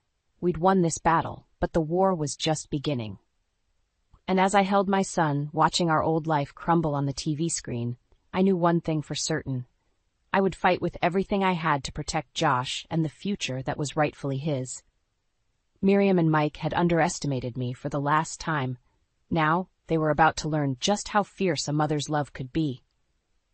The courtroom buzzed with tension as I took my seat beside Jane. Across the aisle, Mike sat with his lawyer, looking haggard and defeated. Miriam was conspicuously absent, having been denied bail due to flight risk. As the judge entered, a hush fell over the room. This was it, the culmination of months of legal battles, sleepless nights, and emotional turmoil. "All rise," the bailiff called out. The judge, a stern-faced woman in her 60s, surveyed the courtroom. "We're here to finalize the divorce proceedings of Laura and Michael Thompson, as well as to address the matter of Joshua Thompson's trust fund. Let's begin." For the next hour, lawyers presented arguments, financial records were scrutinized, and witnesses were called. Through it all, I kept my eyes fixed on Josh, who sat in the gallery, his face a mask of determination. Finally, the judge cleared her throat. "Having reviewed all the evidence, I'm ready to make my ruling." My heart pounded as she continued. "First, regarding the divorce. Given Mr. Thompson's financial misconduct and the evidence of emotional abuse, I'm granting the divorce in favor of Mrs. Thompson." A wave of relief washed over me, but it was short-lived. "As for the matter of Joshua Thompson's trust fund," the judge continued, "I find the attempts by Mr. Thompson and his mother, Miriam Thompson, to illegally access these funds to be reprehensible." Mike's head dropped into his hands.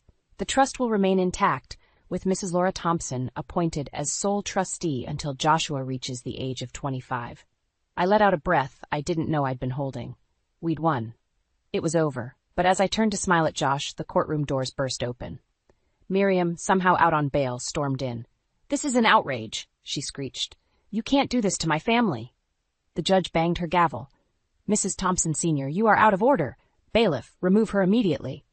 As the bailiff approached, Miriam's eyes locked on mine. In that moment, I saw the full extent of her hatred and desperation. "You," she spat, "you've ruined everything." Before anyone could react, she lunged at me, her hands clawing at my face. I stumbled backward, shocked by the ferocity of her attack. "Mom," Josh yelled, rushing forward. In the chaos that followed, I heard Mike's voice rise above the din. "Mother, stop! It's over!" The bailiff finally restrained Miriam, who continued to shriek and struggle. As they dragged her away, I saw something I never expected. Mike was crying. Our eyes met across the courtroom. For a moment, I saw a glimmer of the man I'd once loved, lost, broken, and finally free from his mother's control. "I'm sorry, Laura," he mouthed before being led away by his lawyer. As the courtroom settled, the judge called for order. "In light of this incident, I'm adding a restraining order against Miriam Thompson. She is to have no contact with Laura or Joshua Thompson." With a final bang of her gavel, it was truly over. Outside the courthouse, Josh hugged me tight. "We did it, Mom. We're free." I held him close, marveling at his strength. "Yes, we are, honey. We're free." Jane approached, a wide smile on her face. "Congratulations, Laura. You were amazing in there." I shook my head. "We were amazing. I couldn't have done this without you, Jane." As we walked away from the courthouse, I felt a weight lift from my shoulders. The road ahead wouldn't be easy, but for the first time in years, I felt hope. That night, as Josh and I sat in our new apartment, surrounded by half-unpacked boxes, I realized something profound. "You know, Josh," I said, "for years I thought I was fighting for our family. But really, I was fighting for us, you and me. We're the family that matters." Josh smiled, his eyes shining. "We always were, Mom. We always will be." As I hugged my son, I knew that whatever challenges lay ahead, we'd face them together. Miriam and Mike had tried to break us, but they'd only made us stronger. In the end, love, real, unconditional love, had triumphed over greed and manipulation. And as I looked at Josh, I knew that was the greatest victory of all. The letter trembled in my hands, its crisp edges suddenly feeling like razor blades against my skin. I read the words again, hoping they'd somehow rearrange themselves into something less devastating. They didn't. "Richard, my love," it began. My husband's name, followed by an endearment that wasn't mine to give. I sank onto the edge of our bed. The same bed where Richard and I had made love, shared dreams, and created our beautiful daughter, Lily. Now it felt tainted, as if the secrets hidden within its folds were seeping out to suffocate me. A knock at the door jolted me from my spiral. "Mom?" Lily's voice called out. "Are you okay?" I hastily shoved the letter under a pillow and tried to compose myself. "Come in, sweetie," I managed, forcing a smile as she entered. Lily, all gangly limbs and curious eyes at 14, hesitated in the doorway. "Dad said he's working late again tonight. Can we order pizza?" The mention of Richard sent a fresh wave of nausea through me, but I nodded. "Sure, honey. Why don't you go ahead and call? Get whatever toppings you want." As Lily bounced away, phone already in hand, I retrieved the letter. My fingers itched to tear it to shreds, to burn it and pretend I'd never seen it. But I couldn't. This was evidence, proof of the growing chasm in my marriage that I'd been trying so hard to ignore. I made my way downstairs, letter tucked safely in my pocket. In the kitchen, Lily was chattering away about her day, but her words barely registered. My mind was a whirlwind of questions and accusations. "Mom?" Lily's voice cut through my thoughts. "You're not listening." I blinked, focusing on her concerned face. "I'm sorry, sweetheart. I've got a lot on my mind. What were you saying?" She sighed dramatically, in that way only teenagers can. "I was asking if we could invite Grandma over this weekend. Dad's going to be out of town again, and I thought it might be fun. My mother, Grace." The thought of her steady presence was suddenly overwhelmingly appealing. "That's a great idea, Lily. Why don't you give her a call after we eat?" As if on cue, the doorbell rang, announcing the arrival of our dinner. We settled at the table, the normalcy of our routine a stark contrast to the turmoil inside me. "So where's Dad going this time?" I asked, trying to keep my voice casual. Lily shrugged, mouthful of pizza. "Dunno, some conference thing, I think. He was being all weird about it when I asked." My heart clenched. How long had this been going on? How many conferences had really been rendezvous with his mistress? "Mom?" Lily's voice was small now. "Is everything okay with you and Dad?" I looked at her, really looked at her, and saw the worry etched in her young face. She was perceptive, my girl. Too perceptive sometimes. "We're just going through a rough patch, sweetie," I said, reaching out to squeeze her hand. "But don't worry. We'll figure it out." The lie tasted bitter on my tongue, but I couldn't bring myself to shatter her world. Not yet. After dinner, as Lily chattered away on the phone with her grandmother, I retreated to my home office. The letter felt like it was burning a hole in my pocket. I pulled it out, smoothing the creases, and began to read it again, this time looking for clues. The sound of the front door opening made me jump. Richard's voice called out, "I'm home!" Panic surged through me. I wasn't ready to face him, wasn't prepared for the confrontation that was inevitably coming. But as his footsteps approached my office, I knew I had no choice. The door swung open, and there he stood, my husband of 16 years, the father of my child, the man I thought I knew better than anyone in the world. "Sophia," he said, his brow furrowing as he took in my expression. "What's wrong?" I held up the letter, watching as recognition and then fear flashed across his face. "We need to talk, Richard," I said, my voice steadier than I felt. "Right now." Richard's face drained of color as he stared at the letter in my hand.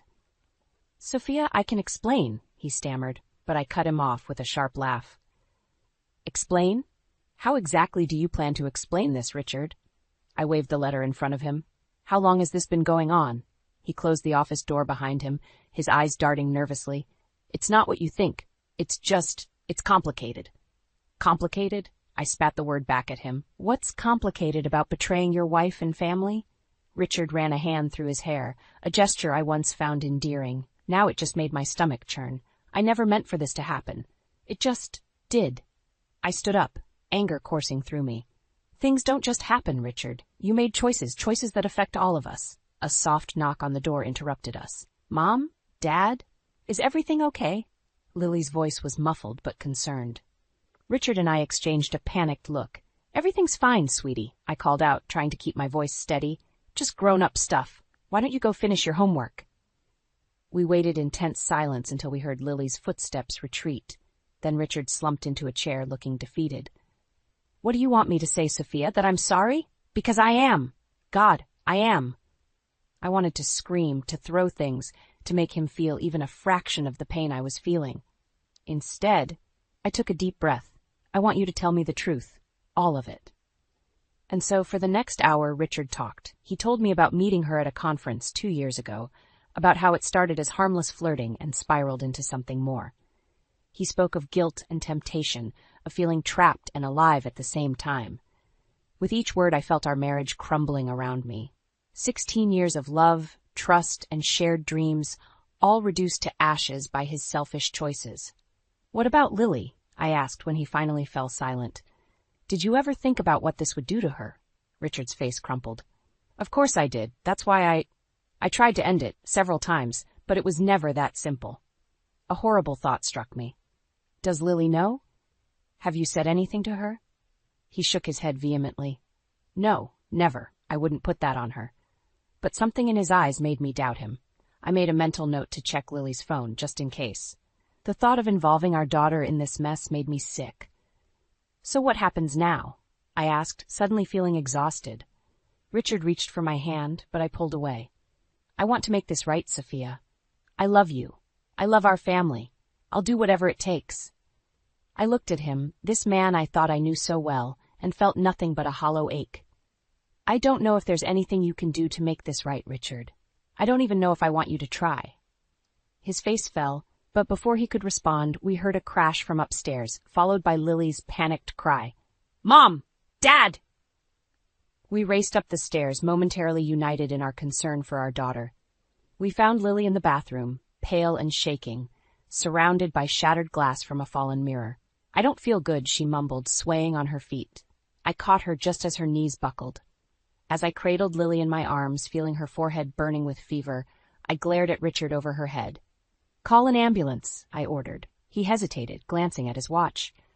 I have an early flight tomorrow. Maybe we should just call the ambulance. My voice was ice cold. In that moment, I saw Richard for who he truly was, a selfish, unreliable man who put his own needs above his family's. As sirens wailed in the distance, I held Lily close, whispering soothing words. My mind raced with worry for my daughter and fury at my husband. One thing was clear. Our lives would never be the same after tonight. The hospital waiting room felt like a prison cell, its sterile walls closing in on me as I waited for news about Lily. Richard had left hours ago, citing his important business trip as an excuse. His absence spoke volumes about where his priorities truly lay. I clutched my phone, debating whether to call my mother, Grace. She'd know what to do, how to handle this mess. But telling her meant making it real, admitting that my perfect little family was falling apart. A doctor approached, his face unreadable. Mrs. Thompson? Your daughter is stable, but we need to run more tests. It appears to be a severe case of pneumonia. Relief washed over me, quickly followed by a new wave of worry. Can I see her? He nodded, leading me to Lily's room. She looked so small and fragile in the hospital bed, hooked up to various machines. Her eyes fluttered open as I entered. Mom? Her voice was barely a whisper. I rushed to her side, taking her hand. I'm here, sweetheart. You're going to be okay. Lily's eyes darted around the room. Where's Dad? The question felt like a knife to my heart. He had to go on his trip, honey, but he'll be back soon. The lie tasted bitter on my tongue. Lily's face fell, and I saw tears forming in her eyes. He always leaves when I need him, she mumbled. I stroked her hair, fighting back my own tears. I know, baby. I know. As Lily drifted off to sleep, I stepped out into the hallway and finally made the call I'd been dreading. Mom, it's me. I need you. Grace arrived within the hour, her familiar perfume enveloping me as she pulled me into a tight hug. Oh, Sophia, what's happened? I broke down then, telling her everything, Richard's affair, Lily's illness, his abandonment. Grace listened without judgment, her hand steady on my back. That bastard, she muttered when I finished. I always knew he wasn't good enough for you. Despite everything, I found myself defending him. He's Lily's father, Mom. He's not all bad. Grace's eyes narrowed. A good father doesn't abandon his sick child for a business trip, or cheat on his wife for that matter. Before I could respond, my phone buzzed. A text from Richard. How's Lily? Sorry I had to leave. This deal could mean big things for us. Anger surged through me. I showed the message to Grace, who scoffed. Big things? Like a divorce? The word hung in the air between us. Divorce. Was that where this was heading? A nurse interrupted our tense silence. Mrs. Thompson, your daughter is asking for you. I hurried back to Lily's room, Grace close behind. Lily was sitting up, looking slightly better, but still pale. Grandma, she exclaimed weakly, managing a small smile.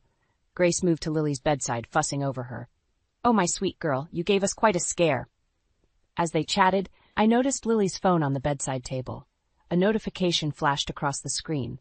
A message from Richard.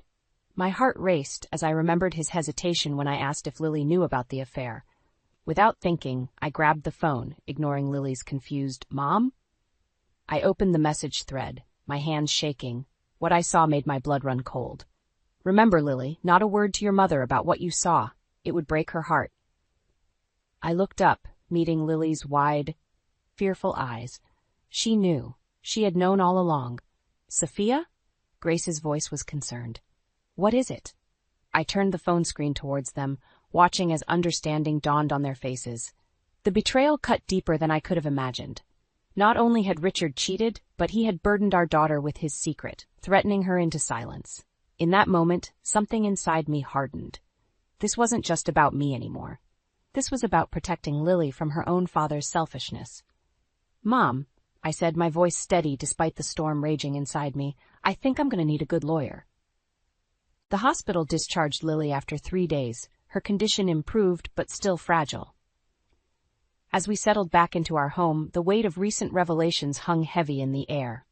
Richard hadn't returned from his business trip, and I was grateful for the reprieve. I needed time to think, to plan. Grace had insisted on staying with us, her presence a comforting buffer between Lily and the turmoil threatening to engulf our family. As I tucked Lily into bed that night, her eyes met mine, brimming with unspoken questions. Mom, she began hesitantly, about Dad's messages. I took a deep breath, steeling myself. It's okay, sweetheart. You can tell me anything. Lily's words tumbled out in a rush, detailing how she'd accidentally discovered Richard's affair months ago, how he'd caught her looking at his phone and made her promise to keep quiet. The guilt and fear in her voice broke my heart. I'm so sorry, Mom, she sobbed. I wanted to tell you, but Dad said it would destroy our family. I pulled her close, my own tears falling. Oh, Lily, none of this is your fault. Your father had no right to put that burden on you. As Lily drifted off to sleep, exhausted by her confession, I slipped out of her room, my mind racing. I needed to see those messages for myself, to understand the full extent of Richard's betrayal. With trembling hands, I picked up Lily's phone from her nightstand. The passcode, her birthday, granted me access to a world I wasn't prepared for. The messages from Richard were worse than I'd imagined, manipulative, threatening, even cruel at times. He'd used our daughter's love and loyalty against her, against us both. Remember, this is our little secret. Mom doesn't need to know. If you say anything, it'll break up our family. Is that what you want? You like talking to your mother earlier. You didn't tell her anything, did you? Each message felt like a physical blow. How could the man I'd loved for so long be capable of such callousness? But it wasn't just Richard's messages that caught my attention. There were others, from names I didn't recognize, with content that made my blood run cold. Hey, Lily, got any more of those pills? My buddy's looking to buy. Your dad hooked us up last time. Can you ask him for more? My hands shook as I scrolled through message after message. The pieces started falling into place. Richard's frequent business trips, the unexplained cash I'd found hidden in his desk, his increasingly erratic behavior. This wasn't just an affair. Richard was involved in something far more dangerous, and he dragged our daughter into it. A noise from downstairs startled me. I quickly replaced Lily's phone and crept to the top of the stairs. Richard's voice drifted up, low and angry as he argued with someone on his own phone. I told you, I'll have the money soon. Just give me a few more days. No, you can't come here. My family doesn't know anything about this. I retreated to my bedroom, my mind reeling. The man downstairs was a stranger to me now, a liar, a cheater, and possibly a criminal. And he'd used our daughter as a pawn in whatever game he was playing. In that moment, I knew what I had to do. This wasn't just about saving my marriage anymore. It was about protecting Lily. It's about reclaiming our lives from the web of lies Richard had spun around us. I picked up my phone, my fingers hovering over the keypad. One call could change everything. To the police? A lawyer? My finger trembled as I made my choice and pressed dial. A sleepy voice answered on the third ring. Sophia? What's wrong? Mom, I said, my voice steadier than I felt. I need your help. It's time to take action against Richard, and I think we might need to involve the authorities. As I spoke, I heard Richard's footsteps on the stairs. Time was running out. Whatever came next, I knew one thing for certain. I would do whatever it took to protect my daughter and uncover the truth, no matter how ugly it might be. I ended the call with my mother just as Richard's footsteps reached our bedroom door. My heart raced, but I steeled myself for the confrontation I knew was coming. When he entered, his eyes bloodshot and tie askew, I barely recognized the man I had married. Sophia, he slurred, why are you still up? I stood, my voice steadier than I felt. We need to talk, Richard, now. He stumbled towards me, reaching out, but I stepped back. What's going on? He asked, his brow furrowing. I know everything, I said, my words cutting through the tension. The affair, the threats to Lily, and whatever illegal business you're mixed up in. Richard's face paled, then twisted with anger.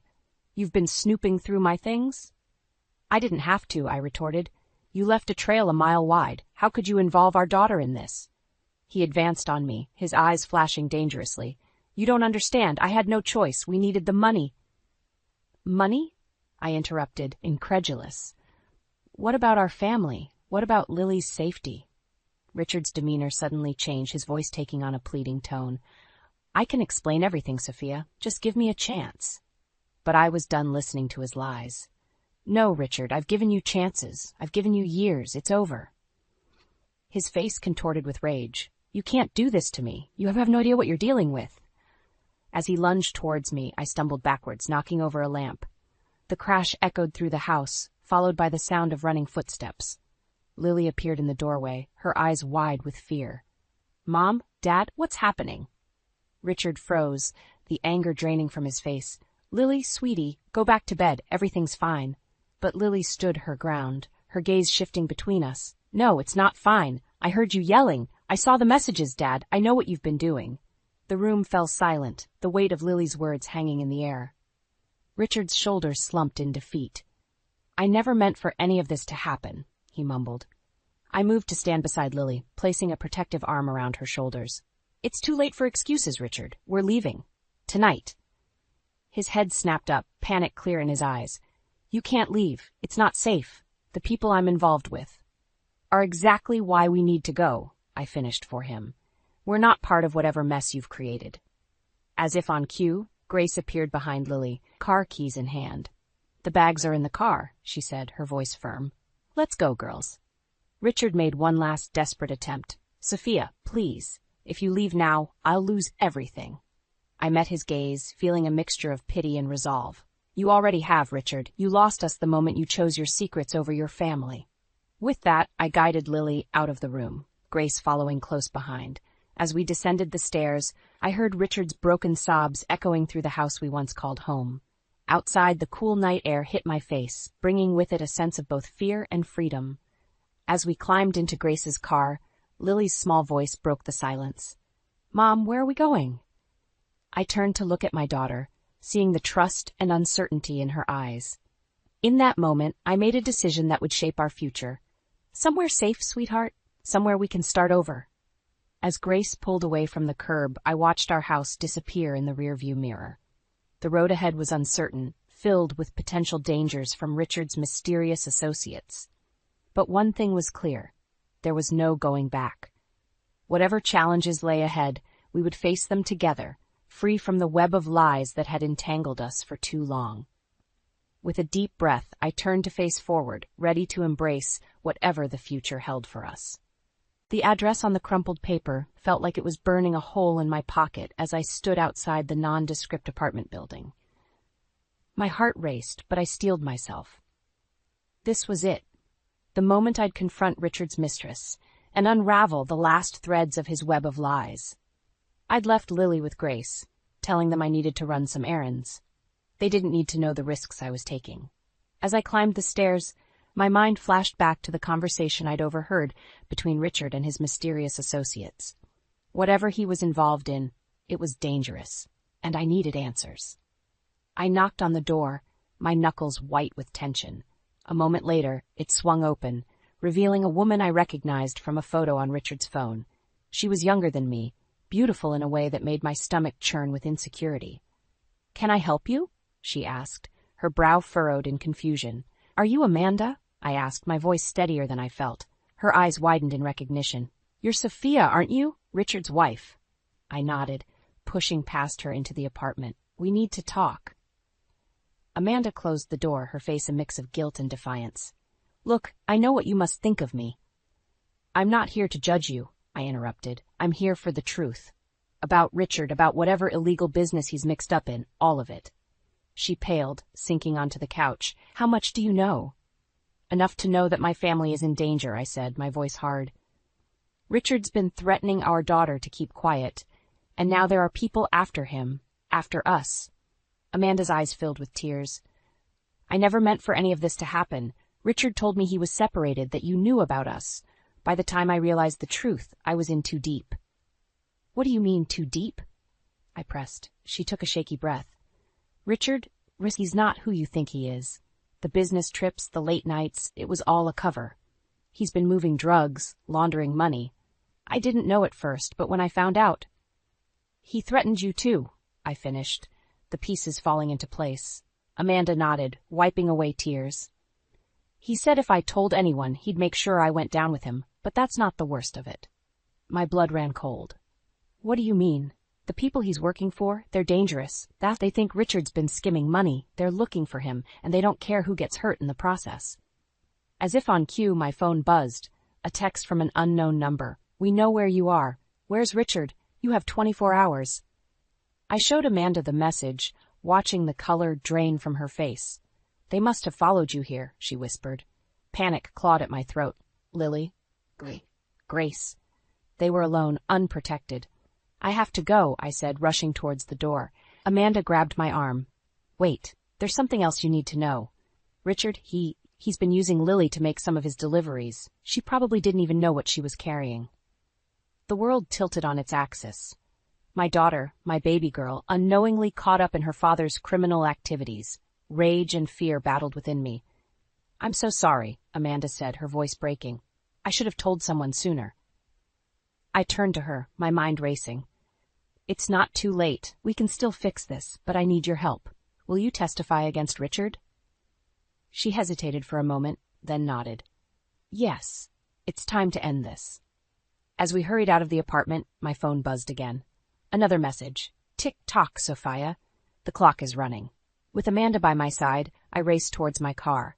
We had 24 hours to find Richard, protect my family, and bring down whatever criminal enterprise he'd entangled us in. It seemed impossible, but I had no choice. Everything I loved was at stake. As I started the engine, I made a silent vow. No matter what it took, I would keep Lily safe and put an end to this nightmare once and for all. The final confrontation was coming, and I had to be ready. The clock was ticking as Amanda and I raced back to my mother's house. My hands gripped the steering wheel so tightly my knuckles turned white. Every second felt like an eternity, knowing Lily and Grace were in danger. "We need to call the police," Amanda said, her voice trembling. I shook my head. "Not yet. If we do, Richard might run, or worse, those criminals might hurt my family. We need to find him first." As we pulled up to the house, I saw Richard's car parked haphazardly in the driveway. My heart leaped into my throat. He was here. "Stay in the car," I ordered Amanda. "If anything happens, call 911. I burst through the front door, adrenaline coursing through my veins. The scene that greeted me was chaos. Richard stood in the living room, wild-eyed and desperate, facing off against my mother, who stood protectively in front of Lily. "Richard," I said, my voice steady despite my racing heart. "It's over. Step away from them." He whirled to face me, his expression a mix of anger and fear. "Sophia, where have you been? They're coming for us. We need to leave now." "No, Richard," I replied, moving slowly towards Lily and Grace. "You need to turn yourself in. It's the only way to keep our family safe." his face contorted with rage. "You don't understand. I did all of this for us, for our future." "By putting our daughter in danger?" I shot back. "By using her as a drug mule?" Lily gasped, her eyes wide with shock. "Dad, is that true?" Richard's anger crumbled, replaced by shame. "Lily, I never meant for you to get involved. I thought I could protect you." "Protect her?" Grace interjected, her voice sharp. "You've done nothing but endanger her and this entire family." As if on cue, the sound of screeching tires filled the air. Through the window, I saw 2 black SUVs pull up, men in dark clothing pouring out. "They're here," Richard whispered, panic etched on his face. In that moment, everything seemed to move in slow motion. I grabbed Lily and pushed her towards the back door. "Mom, take Lily and run! Now!" Grace didn't hesitate, ushering Lily out as the front door burst open. 3 men entered, their eyes cold and calculating. Well, the leader sneered, his gaze fixed on Richard. "Thought you could hide from us, did you?" Richard stumbled backward, his bravado evaporating. "I can explain. I have your money. Just give me more time." The man laughed, a chilling sound. "Time's up, Richard. And look, you've brought your whole family into this mess. How thoughtful." I stepped forward, placing myself between the men and Richard. "This ends now. You want your money? Fine, but you leave my family out of this." The leader raised an eyebrow, amused. "And who might you be?" "I'm the woman who's about to bring your whole operation down," I said, my voice steady despite my pounding heart. I pulled out my phone, showing them the screen. "I've been recording everything. One press of this button, and it all goes to the police." The room fell silent, tension thick in the air. I could feel Richard's eyes boring into me, a mix of fear and awe on his face. The leader's amusement faded, replaced by cold calculation. "You're bluffing." "Try me," I challenged. "I have nothing left to lose. But you have everything to lose." As we stood in this tense standoff, sirens wailed in the distance, growing louder by the second. Amanda must have called the police after all. The leader's eyes darted between me, Richard, and the window. I could see the wheels turning in his head, weighing his options. In that moment, with the police approaching and criminals at my doorstep, I realized the true strength within me. I wasn't just fighting for myself anymore, but for Lily, for our future. Whatever happened next, I knew I had the courage to face it head on. The leader made his decision, reaching slowly into his jacket. My breath caught in my throat as I waited to see what he would pull out.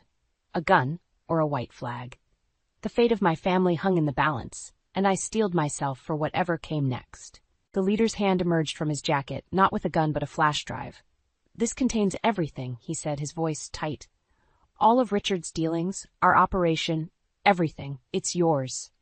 As sirens wailed closer, the men retreated, leaving us in stunned silence. Richard collapsed onto the couch, his head in his hands. "Sophia, I'm so sorry. I never meant for any of this to happen." I felt nothing but cold determination as I looked at the man I once loved. "Save it, Richard. It's over."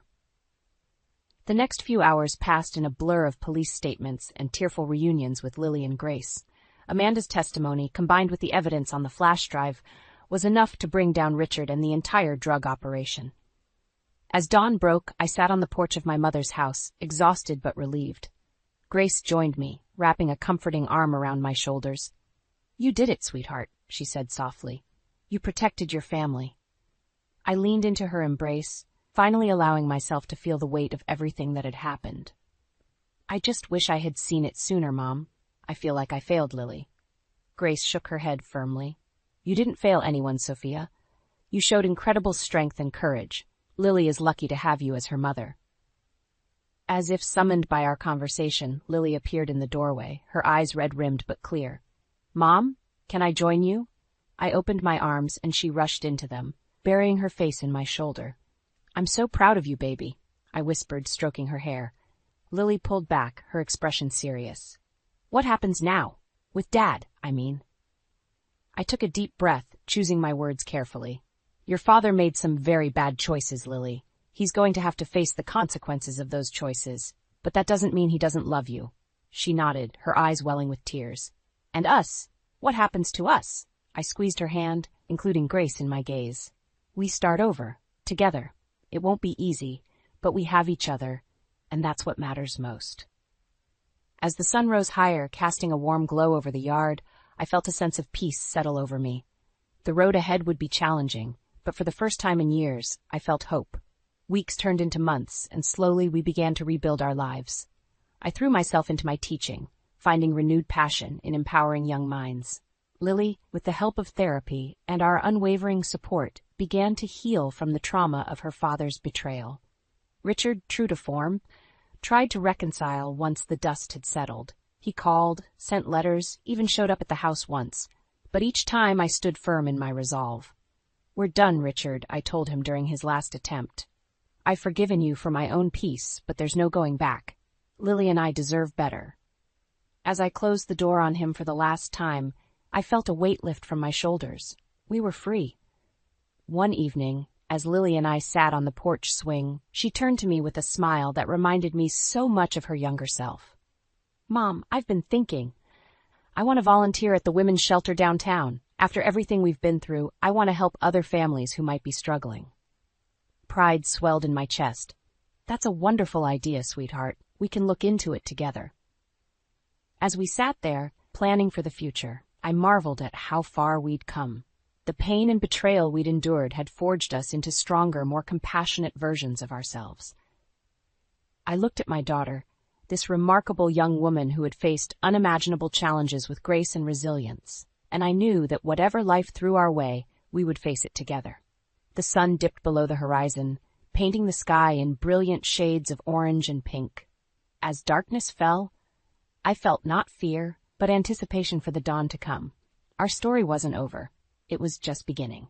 And this time, we were writing it on our own terms. The ultrasound image trembled in my hands, a grainy black and white snapshot of betrayal.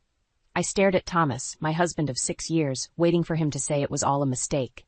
But his eyes, usually warm and reassuring, now avoided mine. "Evelyn, I know this is a shock," he began, his voice barely above a whisper. "But Adeline needs our help." I slammed the picture onto the kitchen counter. "Your sister is pregnant? And you want us to raise her child?"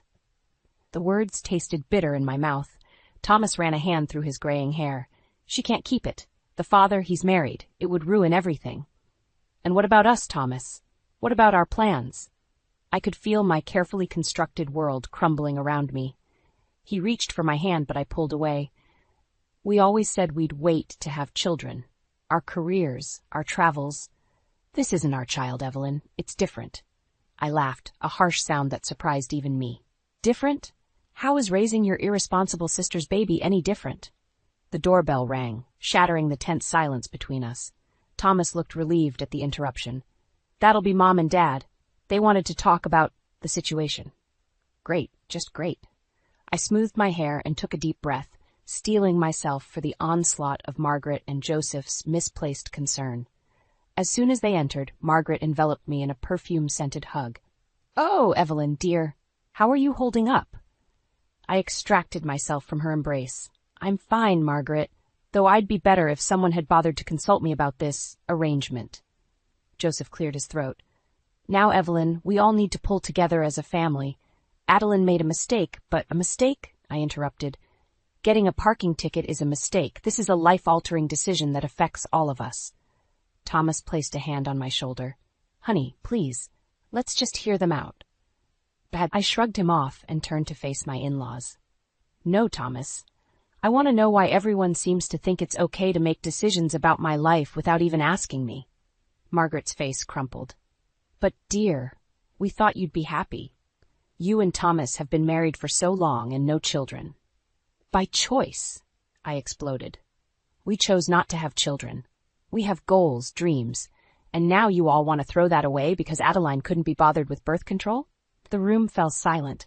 I could see the shock on their faces, but I was beyond caring. Joseph was the first to speak. "Evelyn, I know this is difficult, but Adeline is family. We can't turn our backs on her." "And what about me?" I asked, my voice barely above a whisper. "Am I not family too?" Thomas reached for me again. "Of course you are. That's why we need you. Adeline can't do this alone." I stepped back, suddenly feeling claustrophobic in my own home. "I need some air," I muttered, grabbing my keys from the hook by the door. "Evelyn, wait!"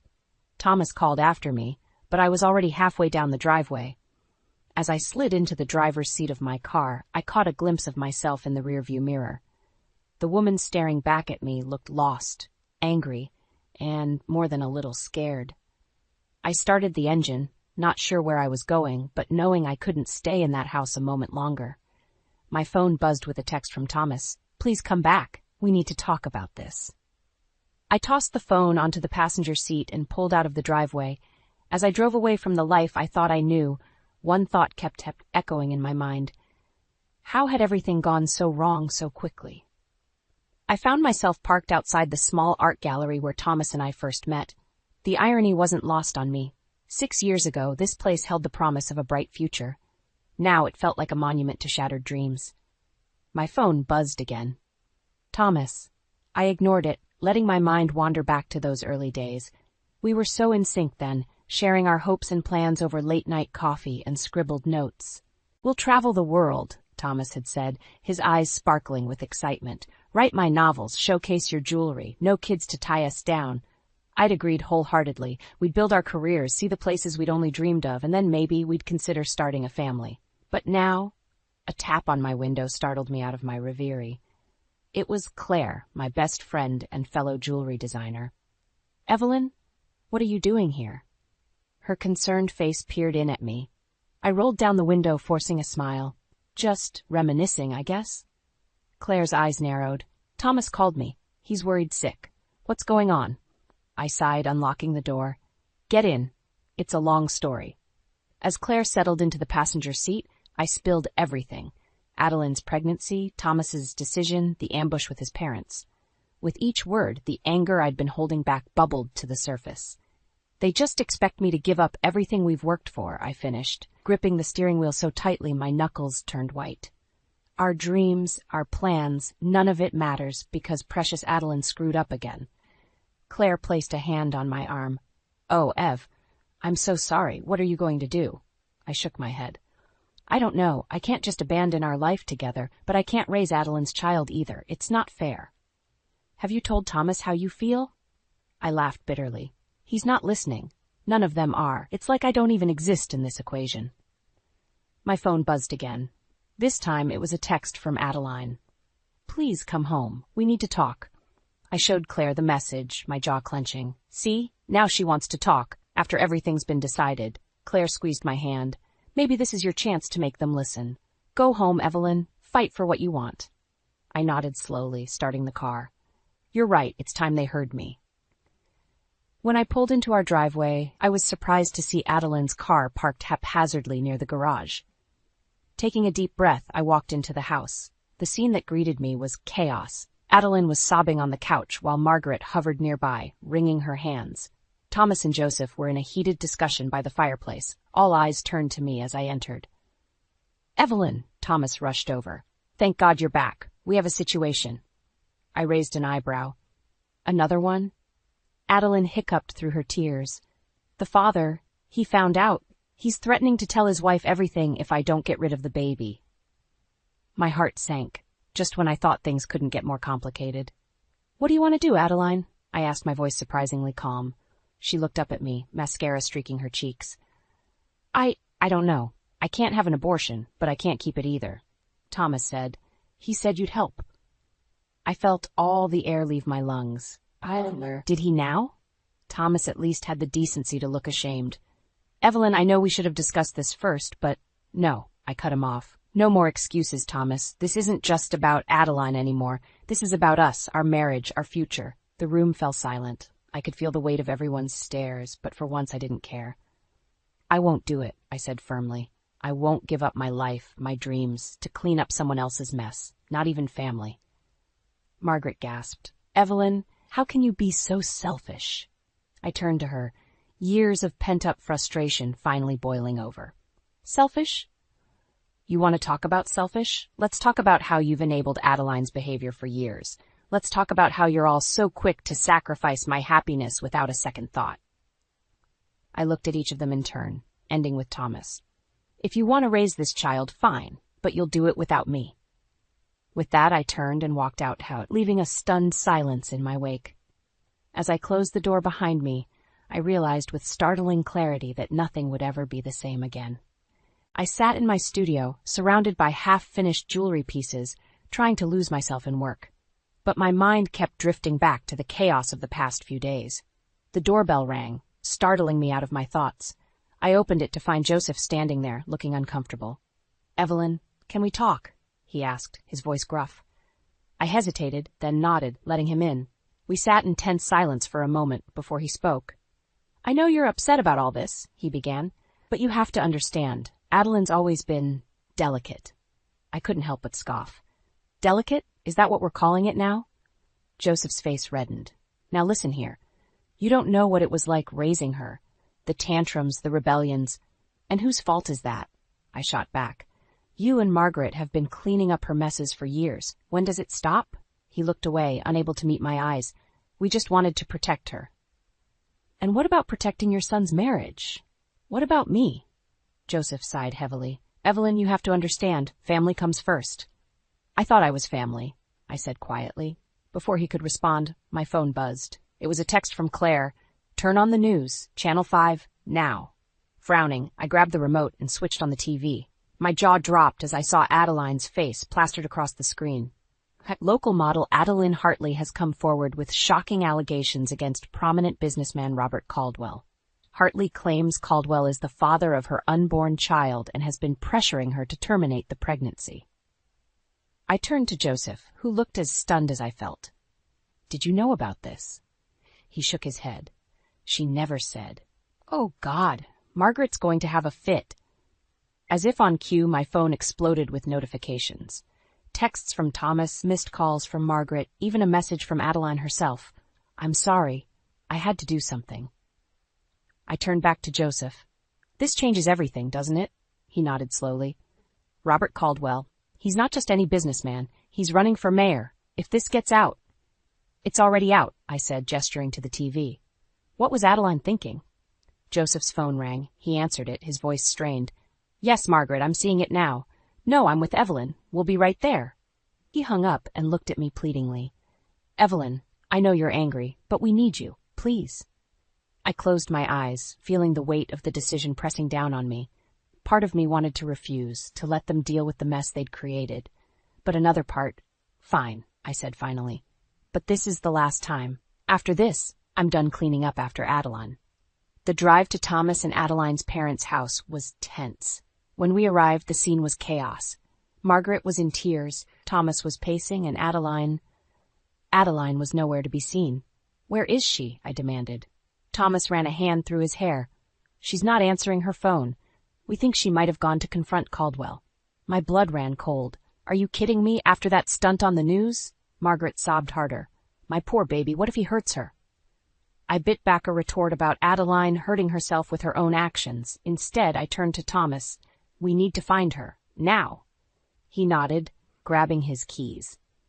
As we headed for the door, I caught a glimpse of myself in the hallway mirror. The woman staring back at me looked tired, angry, and scared. But there was something else there, too. Determination. I realized then that this wasn't just about Adeline anymore. This was about standing up to years of enabling behavior, of misplaced priorities. As we stepped out into the night, I made a silent vow. This would be the last time I let Adeline's drama dictate my life. One way or another, things were going to change. The months following Adeline's televised scandal were a blur of tense silences and cold shoulders. I threw myself into my work, spending long hours in my studio, crafting intricate pieces that seemed to reflect the tangled mess of my life. Thomas and I barely spoke, our conversations reduced to clipped exchanges about household chores and bills. One crisp autumn morning, I woke to the sound of Thomas's phone ringing. His muffled voice drifted through the walls, urgent and worried. I tried to ignore it, but curiosity got the better of me. I crept to the door, straining to hear. "Adeline, calm down. Where are you? The hospital? What happened?" My heart sank. Of course it was Adeline. It was always Adeline. Thomas burst into our bedroom, his face pale. "Evelyn, we need to go. Adeline's in labor." I stared at him, disbelief and anger warring inside me. And his eyes widened. "And Evelyn, she needs us. She's scared and alone. She made her choices. Thomas, why is it always our job to pick up the pieces?" He ran a hand through his hair, frustration evident in every line of his body. "Because she's family. Please, Evelyn, I can't do this alone." I closed my eyes, feeling the weight of years of resentment pressing down on me, but beneath it all there was a tiny flicker of something else. Compassion? Duty? I wasn't sure. "Fine," I said, my voice tight, "but this is the last time." The drive to the hospital was tense, filled with unspoken words and simmering emotions. When we arrived, we found Adeline in a private room, looking smaller and more vulnerable than I'd ever seen her. "Oh, thank God you're here," she sobbed, reaching for Thomas. He rushed to her side, leaving me standing awkwardly by the door. Hours passed in a haze of doctors, nurses, and Adeline's screams. I found myself pacing the hallway, unable to bear the suffocating atmosphere of the delivery room. As dawn broke, a tiny cry pierced the air. Thomas emerged, his face a mix of exhaustion and wonder. "It's a girl," he said softly. "She's beautiful." I nodded, not trusting myself to speak. He hesitated, then added, "Adeline, she wants to see you." Steeling myself, I entered the room. Adeline lay in the bed, cradling a small bundle. She looked up at me, her eyes red-rimmed and pleading. "Evelyn," she whispered, "I'm so sorry for everything. I can't do this. I'm not ready to be a mother." I felt a chill run down my spine. "What are you saying, Adeline?" She looked down at the baby, then back at me. "I want you and Thomas to raise her. Please, you're the only ones I trust." The world seemed to tilt on its axis. I stared at her, unable to process what I was hearing. "You can't be serious, Adeline. This is your child." "I know," she said, tears streaming down her face. "But I'll only mess her up. You and Thomas, you can give her the life she deserves." Before I could respond, Thomas appeared at my side. "What's going on?" I turned to him, my voice barely above a whisper. "She wants us to take the baby." His eyes widened, a mix of shock and, was that hope? "Evelyn, maybe we should consider." "No," I cut him off, my voice sharp. "Absolutely not. We agreed, Thomas. No children. Not now, not like this." Adeline's sobs grew louder. "Please, Evelyn, I don't know what else to do." I looked from her to Thomas, to the tiny bundle in Adeline's arms. The baby stirred, letting out a soft coo. Something inside me cracked. "I need air," I muttered, pushing past Thomas and out of the room. In the hallway, I leaned against the wall, my heart pounding. This was it. The moment that would define everything. I could walk away now, leave this mess behind and salvage what was left of my life with Thomas. Or I could stay, accept this responsibility that was never meant to be mine. As I stood there, torn between duty and desire, I realized that whatever choice I made, nothing would ever be the same again. The baby's cries echoed through our once peaceful home, a constant reminder of how drastically our lives had changed. It had been 2 weeks since we'd brought Adeline's daughter home, and I felt like I was drowning in a sea of diapers, sleepless nights, and unspoken resentment. I stood in the nursery, gently rocking the infant, when Thomas appeared in the doorway. His eyes were heavy with exhaustion, mirroring my own. "Evelyn," he said softly, "we need to talk." I nodded, placing the now sleeping baby in her crib. We made our way to the kitchen, where I mechanically started brewing coffee. The silence between us was thick with tension. Thomas cleared his throat. "I've been thinking about our situation." I braced myself, knowing whatever he was about to say would change everything. "I think," he continued, "it might be best if you quit your job." The mug I was holding slipped from my fingers, shattering on the floor. "What?" Thomas flinched, but pressed on. "Just temporarily. The baby needs constant care, and my writing deadlines are piling up.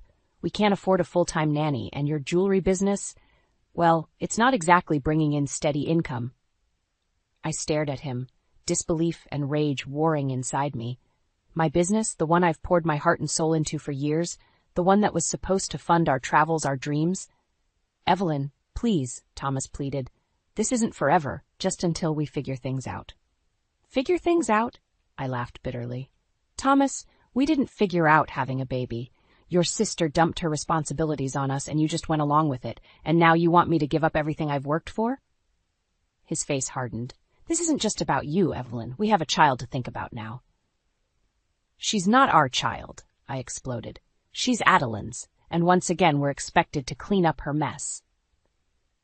Thomas's eyes flashed with anger. "How can you be so cold? That little girl in there needs us. She's innocent in all this." "And I'm not?" I shot back.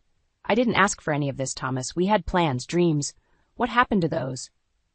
He ran a hand through his hair, frustration evident in every movement. Life happened, Evelyn. Sometimes we have to adapt. Adapt? I echoed. Is that what you call completely derailing our lives for your irresponsible sister? Thomas's face fell, a mix of disappointment and resignation. I thought you'd understand. I thought you'd want to help. Help? I laughed, the sound harsh even to my own ears. I've been helping. I've been up every night, changing diapers, feeding her. I've put my work on hold, but this is too much. I turned away, trying to collect my thoughts. When I faced Thomas again, my decision was made. I won't do it, Thomas. I won't give up my career, my identity, for this. His eyes widened in shock. Evelyn, please, we can work this out. But I was already moving, grabbing my keys and purse. I need some time to think, I don't know, but I can't be here right now. Where are you going? Thomas called after me, panic edging into his voice. I paused at the door, my hand on the knob. I don't know. But I do know this. If you make me choose between my life and Adeline's baby, you won't like the choice I make. As I stepped out into the cool evening air, I heard the baby start to cry again. I closed my eyes, fighting back tears of my own. This wasn't the life I'd signed up for, not the future we'd planned together.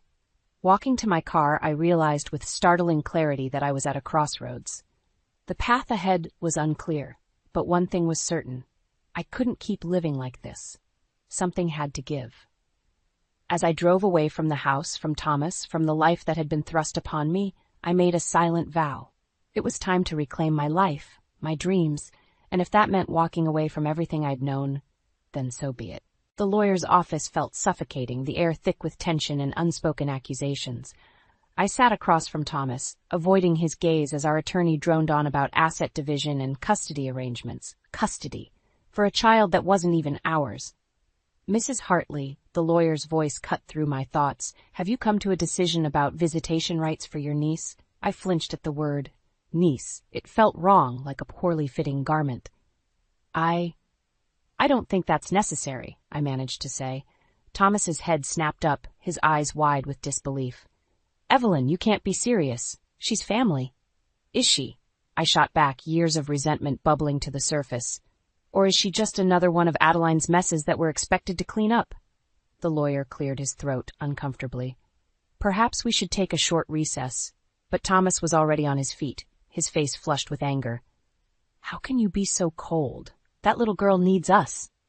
I stood too, my hands shaking. And what about what I need, Thomas? What about our dreams, our plans? Do they mean nothing now? Before he could respond, the office door burst open. Margaret and Joseph stormed in, their faces twisted with righteous indignation. How dare you? Margaret shrieked, pointing an accusing finger at me. How dare you abandon that innocent child? I stumbled back, overwhelmed by the sudden onslaught. This isn't. Joseph stepped forward, his voice low and menacing. We always knew you were too practical, too career-focused, but we never thought you'd be cruel. The room spun around me, accusations flying from all sides. I caught fragments of their tirade, selfish, heartless, unfit to be a mother. Each word felt like a physical blow. Enough, I shouted, surprising even myself with the force of my voice. The room fell silent, all eyes on me. You want to talk about cruelty? I said, my voice shaking with emotion. Let's talk about how you've enabled Adeline's behavior for years.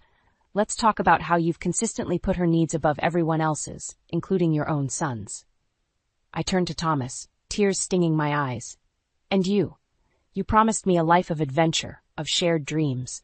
But the moment Adeline snapped her fingers, you were ready to throw it all away. Evelyn, please, Thomas pleaded, reaching for my hand.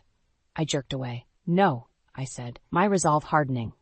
I'm done. I'm done being the responsible one, the one who has to sacrifice everything for someone else's mistakes. I grabbed the divorce papers from the lawyer's desk, scrawling my signature across the bottom. There. It's done. The room erupted into chaos. Margaret wailed, Joseph shouted, and Thomas just stared at me, a mix of shock and sorrow etched across his face. As I turned to leave, he caught my arm. Evelyn, wait. We can work this out. Please, don't throw away 6 years of marriage. I looked into his eyes, searching for the man I'd fallen in love with. But all I saw was a stranger, someone whose priorities had shifted so dramatically that I no longer recognized him. It's not me throwing it away, Thomas, I said softly. You did that the moment you chose Adeline's drama over our life together. With that, I walked out of the office, out of the building, and into the bright sunlight. My legs felt weak, my heart racing as the magnitude of what I'd just done washed over me. As I stood on the sidewalk, untethered and alone for the first time in years, a strange mix of terror and exhilaration coursed through me. I had no idea what the future held, but I knew one thing for certain: I was finally free to find out on my own terms. My phone buzzed in my pocket. A text from Claire. "How did it go? Are you okay?" I took a deep breath, my fingers hovering over the keypad. Was I okay? I honestly didn't know. But as I looked up at the vast sky above me, I felt a glimmer of hope. Whatever came next, it would be my choice, my life. I typed a quick reply. "It's done. Can I stay with you for a while? I think I need a fresh start." As I hit send, I felt the first tentative steps towards a new beginning. The road ahead was uncertain, but for the first time in months, I felt ready to face it head-on. The gentle hum of my jewelry studio filled the air as I carefully set a sapphire into a delicate silver setting.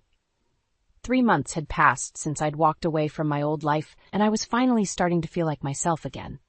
My small apartment above Claire's garage wasn't much, but it was mine. No drama, no expectations, just peace. The shrill ring of my phone shattered the tranquility. Thomas's name flashed on the screen. My heart raced as I debated answering. We hadn't spoken since the divorce was finalized. Against my better judgment, I picked up. "Evelyn?" Thomas's voice was strained, panicked. "I need your help. It's Dad. He's had a heart attack." The world tilted on its axis. Despite everything, Joseph had been like a father to me for years. "Is he?" "He's stable, but critical. Mom's a mess, and I can't handle everything alone. The baby, my deadlines, now this." I closed my eyes, feeling the weight of responsibility settling back onto my shoulders. "What about Adeline?" Thomas's bitter laugh crackled through the line. "She's in Bali with her new boyfriend.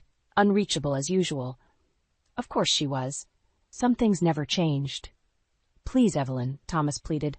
"I know I have no right to ask, but—" "I'll be there in an hour," I heard myself say, already reaching for my keys. The hospital was a chaos of beeping machines and hushed whispers. I found Margaret slumped in a chair outside Joseph's room, her face pale and drawn. "Oh, Evelyn," she whimpered, reaching for me. "I'm so glad you're here." I hesitated, then awkwardly patted her hand. "How is he?" "Stable, but—" She trailed off, her eyes filling with tears. "The doctors say he'll need round-the-clock care when he comes home. I don't know how we'll manage." I glanced into Joseph's room, where Thomas stood by the bed, cradling Adeline's baby. The sight of them together sent a pang through my chest, a bittersweet reminder of the life I'd left behind. Thomas looked up, relief washing over his face when he saw me. "Evelyn, thank God. Can you take Emma? I need to talk to the doctors." Before I could protest, he was pressing the baby into my arms. Emma gurgled, her tiny hand grasping my finger. I felt my resolve weakening. The next few days passed in a blur of hospital visits, sleepless nights, and frantic juggling of responsibilities. I found myself slipping back into old patterns, coordinating care schedules, fielding calls from concerned relatives, all while trying to keep my fledgling jewelry business afloat. One evening, as I was heating a bottle for Emma, Thomas cornered me in the kitchen. "Evelyn, I don't know how to thank you for everything you've done." I shrugged, avoiding his gaze. "It's fine, anyone would do the same." "No, they wouldn't," he said softly. You're extraordinary. I was a fool to let you go." My heart stuttered. "Thomas, don't—" "I miss you," he blurted out. "We all do. Emma needs a mother, and I need you." For a moment, I let myself imagine it, slipping back into this life, raising Emma, being part of a family again. But then I remembered the suffocation, the loss of self, the constant sacrifices. "No," I said, my voice barely above a whisper. "I can't do this again, Thomas. I won't." His face fell. "But everything's different now. We could make it work this time." I shook my head, feeling tears prick at my eyes. "Nothing's changed. Adeline's still irresponsible. Your parents still enable her. And you? You still expect me to give up everything for someone else's choices." "That's not fair," Thomas protested. "Isn't it?" I countered. "Where's Adeline now? Why isn't she here helping her own parents?" Thomas had no answer. I handed him the bottle. "I'm sorry about your father, and I hope he recovers soon. But I can't stay. This isn't my life anymore." As I turned to leave, Margaret appeared in the doorway, her eyes wild. Joseph's taken a turn for the worse. The doctors say we need to prepare for the worst. Thomas looked at me, desperation etched across his face. Evelyn, please, don't go. Not now. We need you. I stood frozen, torn between the urge to flee and the pull of familiar obligations. In that moment, I realized that the true test of my newfound independence was yet to come. I stood in the hospital hallway, my heart pounding as I watched Thomas and Margaret rush into Joseph's room, the weight of their expectations, their need, pressed down on me like a physical force. For a moment, I wavered, the urge to step in and take control almost overwhelming. But then I heard it, a soft cry from the waiting area. Emma, Adeline's daughter, my almost niece, was awake and fussing in her carrier. As I looked at her, a stark realization hit me. This wasn't my responsibility. It never had been. With shaking hands, I pulled out my phone and dialed a number I'd sworn I'd never use again. Hello? Adeline's voice, carefree and slightly slurred, answered on the third ring.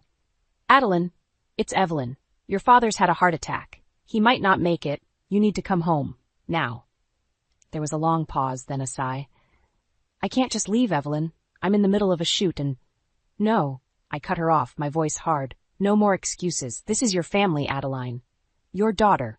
Your responsibility. Not mine. Not anymore. I hung up before she could respond, a strange sense of calm washing over me. I walked back to Joseph's room, where Thomas and Margaret were huddled together, tears streaming down their faces. I've called Adeline, I announced. She's on her way. Thomas looked up, hope and gratitude shining in his eyes.